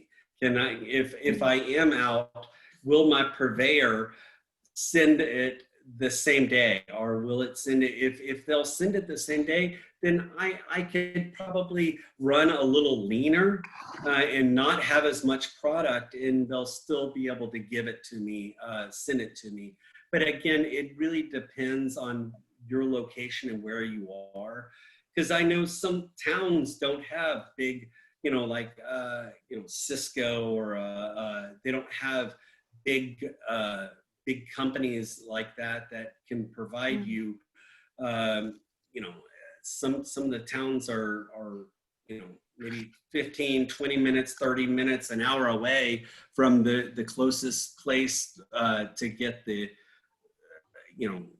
your food or whatever else. So you really need to, it really kind of depends the location and how much you buy. But yes, I've seen a lot of restaurants fail because of basically ordering too much food and not managing their inventory, for sure. Does that answer your question, or please ask more? Yeah, I just have a follow-up. So if you are, let's say you're starting to hit a stride, but maybe some of your menu items aren't, they're less than ideal. How long do you give a menu? Because I mean, when you also start off, like, you got to bring people in first. How long do you give a menu a chance to prove itself before you start editing things out? You know, good question, and it really kind of depends on. I would give it a good, cycle, at least a good three months or so to really kind of see where it's at. 2 to 3 months, I would say, but if it's not set, if I haven't sold one in a month, for sure off the menu, the menu. But again, I want to make sure that I kind of cross utilize. So a lot of times when I'm making a menu, you don't want just I want to have a dish that maybe that the ingredients I'm going to use in all my dishes. So I'm not buying just some random things where, I don't know, let's say some random thing that I'm not going to sell and it'll go bad. So I mean, it really kind of depends. But I would say no. I mean, if I haven't sold one in a month, I mean, for sure, I'm not. I mean, they're not. I make it, they're not going to come eat it. It's like you build it, they will come kind of a deal. Sometimes when you make it, they will not come and eat it, for sure. And that's something I would adjust, but I wouldn't let anything, I wouldn't let a menu item go a month without, if it doesn't sell within a month, man, off the menu, for sure. Good to go. Thank you so much for clarifying that. Yeah, of course. But if there's anybody else that wants to chime in, feel free to chime in and go ahead. What were you about to say? Now with that question, is it smarter to base your menu off of like the location and what you think people will like to eat, or is it smart to bring something new to that location? Hopefully people will get on that new food. What I would do is you never want to guess. You never want to kind of do that. So what a lot of people do, and there are firms that will do this, or you could do it yourself. But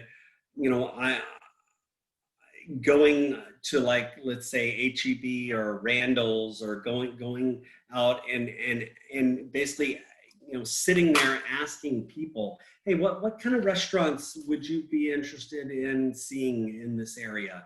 What kind of food are y'all interested in? Taking polls of find your location wherever you want to go, and find what they want. It's not, a lot of times if I build a restaurant, whatever Cliff wants, if I do a Cliff restaurant, maybe someone doesn't want a Cliff restaurant. They don't want what I'm selling. Well, that would be stupid for me to do that. So I want to build a restaurant that someone wants that my clientele wants. So I'm going to tailor it to my clientele. And how do I know who my clientele, what they want? I need to ask them, and I need to figure out who is my clientele, what age range, what what demographic, what you name it, you know, what is my clientele? Who do I want coming to walk in my door every single day? Who is that? And that's something you That sounds kinda- like something you would determine first before your menu, then, in a sense. Correct? For sure. You need to determine that before you actually determine kind of what kind of restaurant you want. You know, because for example, I don't know, let's say you're in New York City and you're located in the area where there's the big Jewish community in New York City. Well, you would be stupid to make a pig or a pork, you know, a pork restaurant, right? Because right. you know, so you need to know who your clientele is, and you need to know what they want and what they would like. So that's kind of it. Hold on one second. Let me get some water.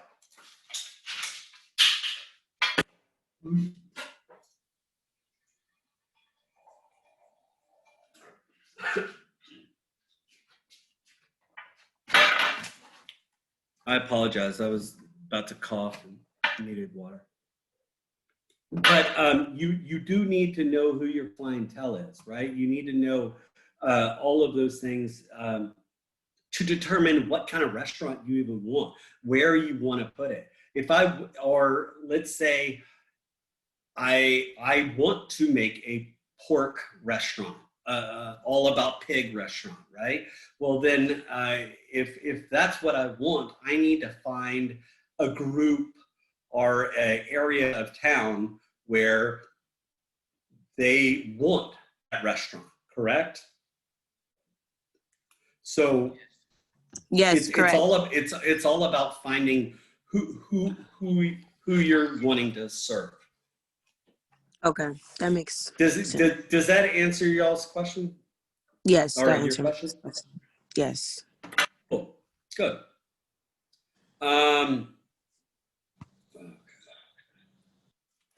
Second. Right, so taking inventory, very important. POS system, we've already talked about that. Now, determine the usage of your product. You know, this is a formula. You don't need to know this for, you know, a test or anything or whatever else, but I have it here. But it's sitting inventory divided by average.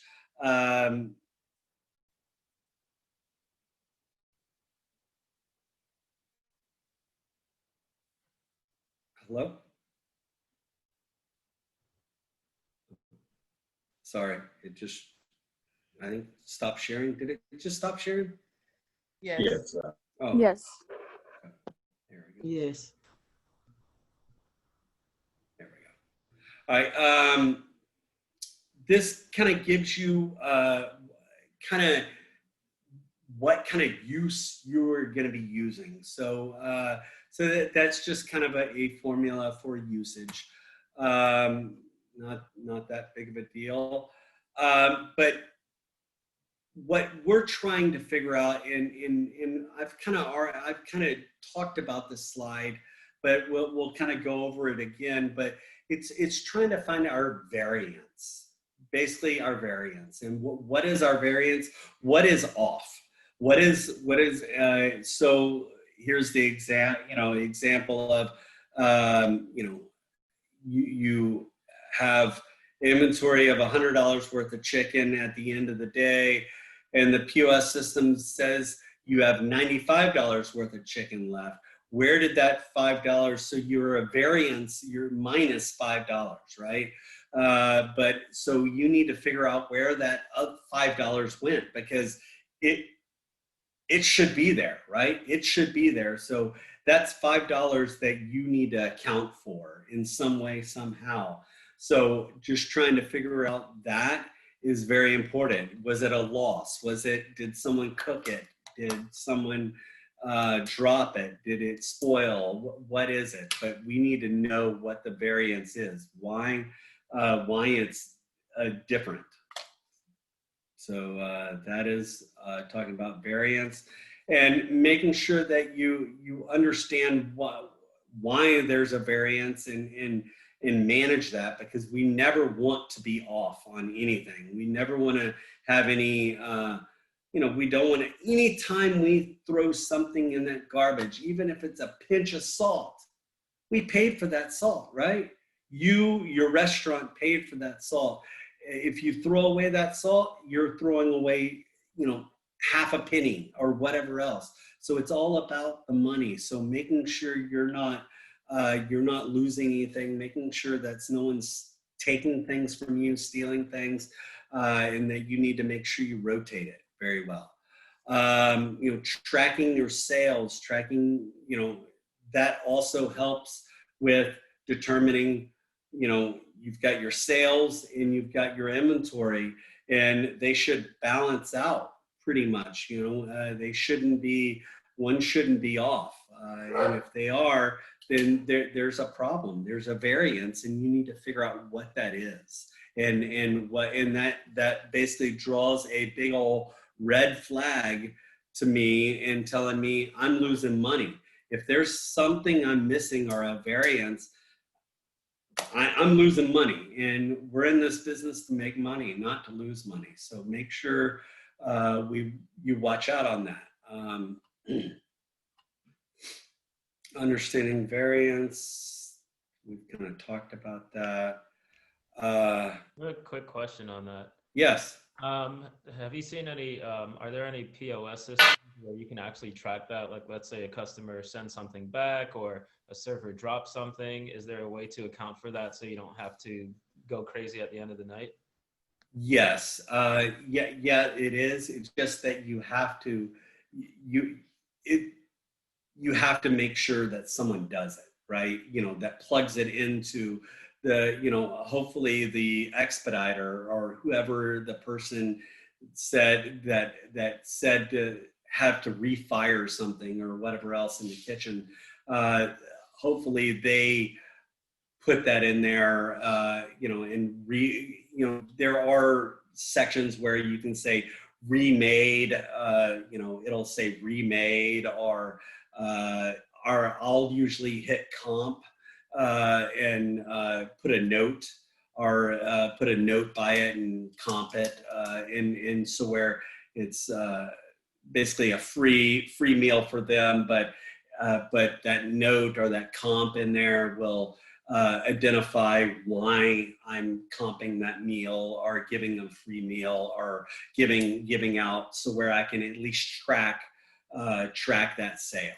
I don't want to put it in as a sale, another sale, because I've already sold it once. I'm not going to sell it to them again, type of deal. So I can't sell it to them twice. So I have a separate category for like spoilage or for loss or for drops or whatever else that I usually will put that in. So yeah, you need to track it for sure, but it's all human error. If someone doesn't put it in, then it's not being tracked. Then you're gonna be racking your brain at the end of the night, trying to figure out, hey, did we have any returns, or why are we missing this or that? So it's just making sure you identify that you remade a dish. Does that answer your question? Yes, it does, Chef. All right, cool. Let's see.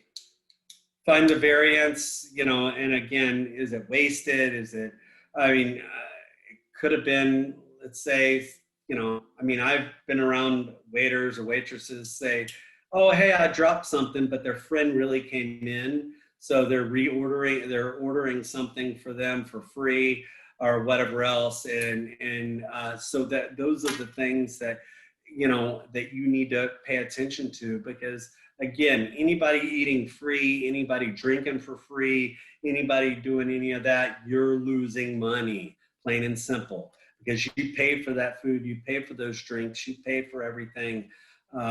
Anytime you're giving out free food, it is a negative number coming to you because you're losing money.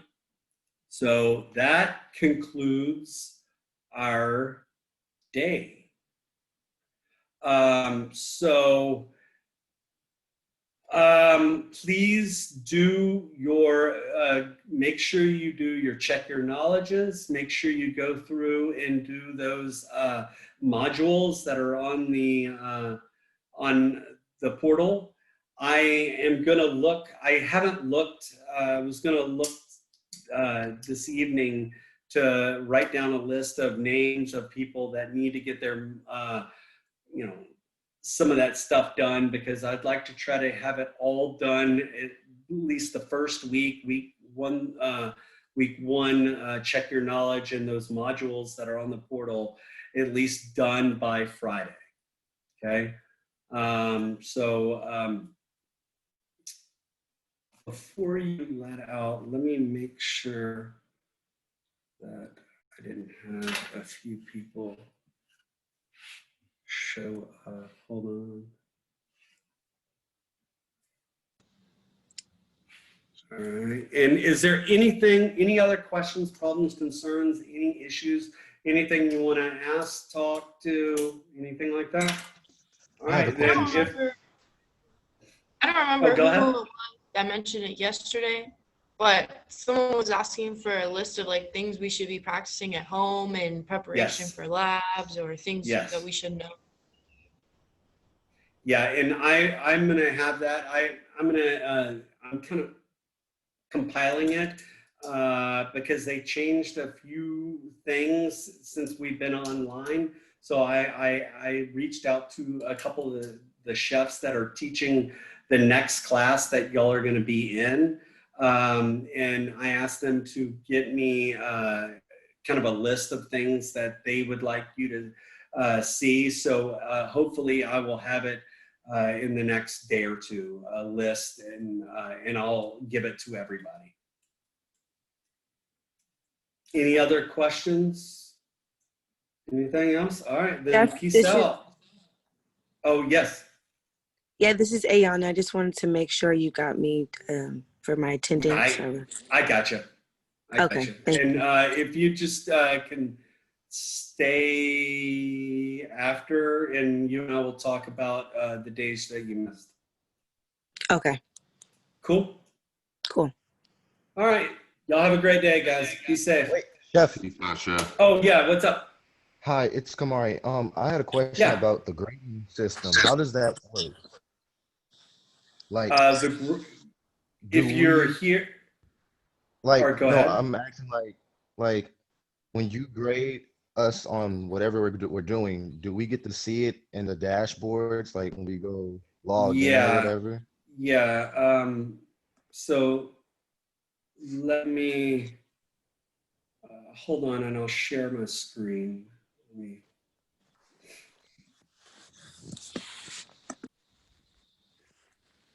Oh, sorry, my email. Not what I wanted. All right, so you log in to the portal. Can you see my screen? Yes. Okay. So we're going to log into the portal, and let me change it to, you're not going to do this. I'm just changing it to student view. So it kind of looks like what you have. All right, so when you go down here, it should,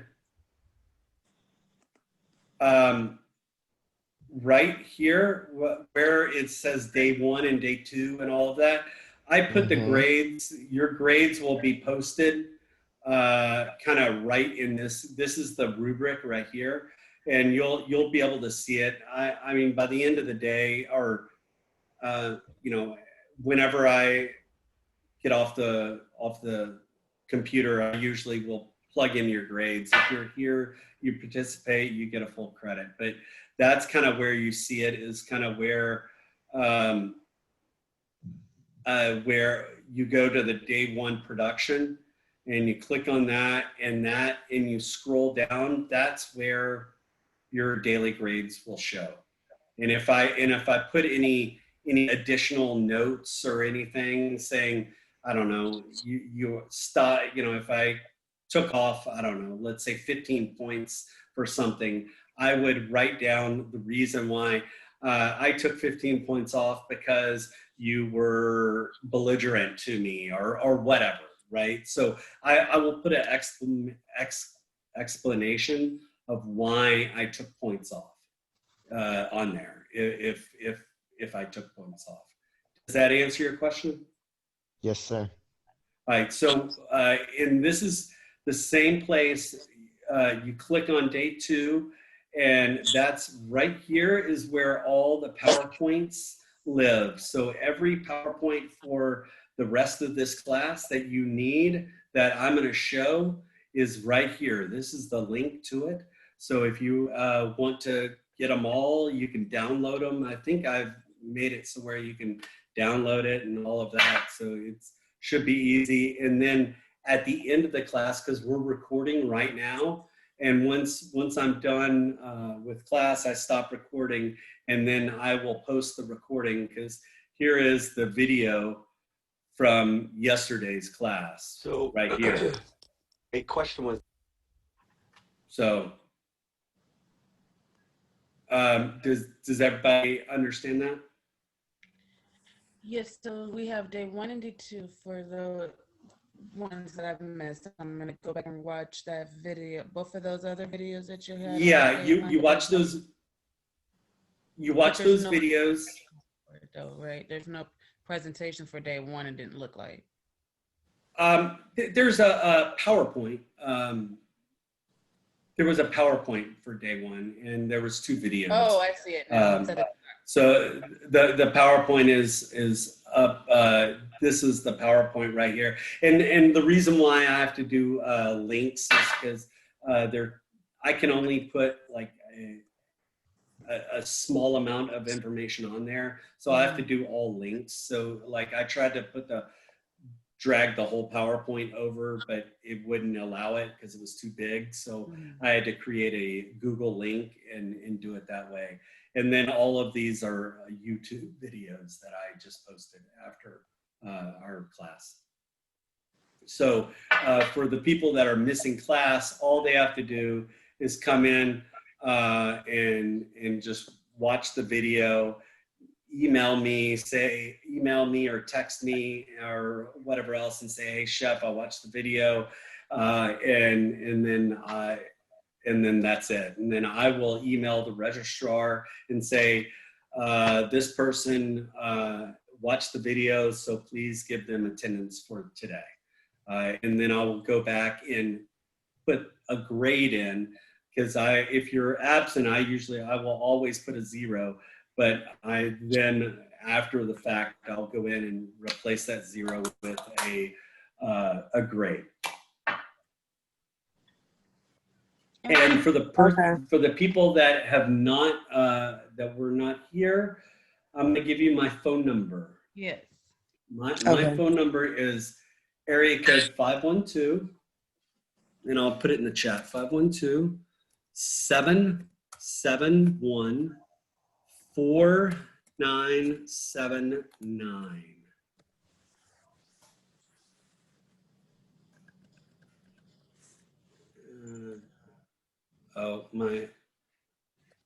I was all in caps, sorry, but anyway, there's my phone number right there if you need it. But just know that when you text message me or call me, I don't have your phone numbers programmed in my phone, so I don't know who you are. So when you text me, just say, this is so-and-so, I'm gonna be out, or this is so-and-so, I was absent day 1 and day 2, and I watched the videos.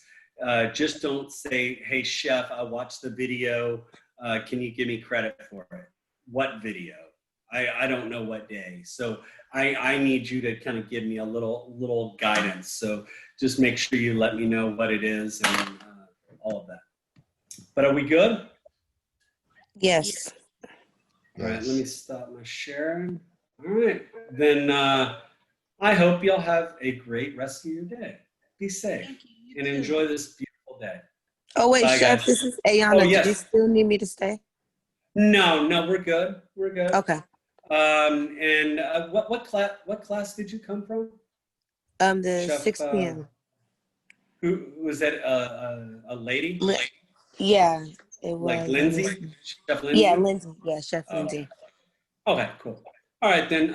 And were you there day 1 and day 2 for her?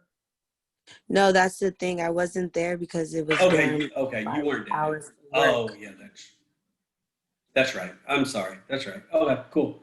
Then cool. Then I will see you tomorrow morning. Okay, thank you, Chef. Y'all have a great rest of your day. Does anybody else have any questions or want to say anything? All right, y'all have a great day. I'm gonna end You the too. class. Bye, guys. Bye.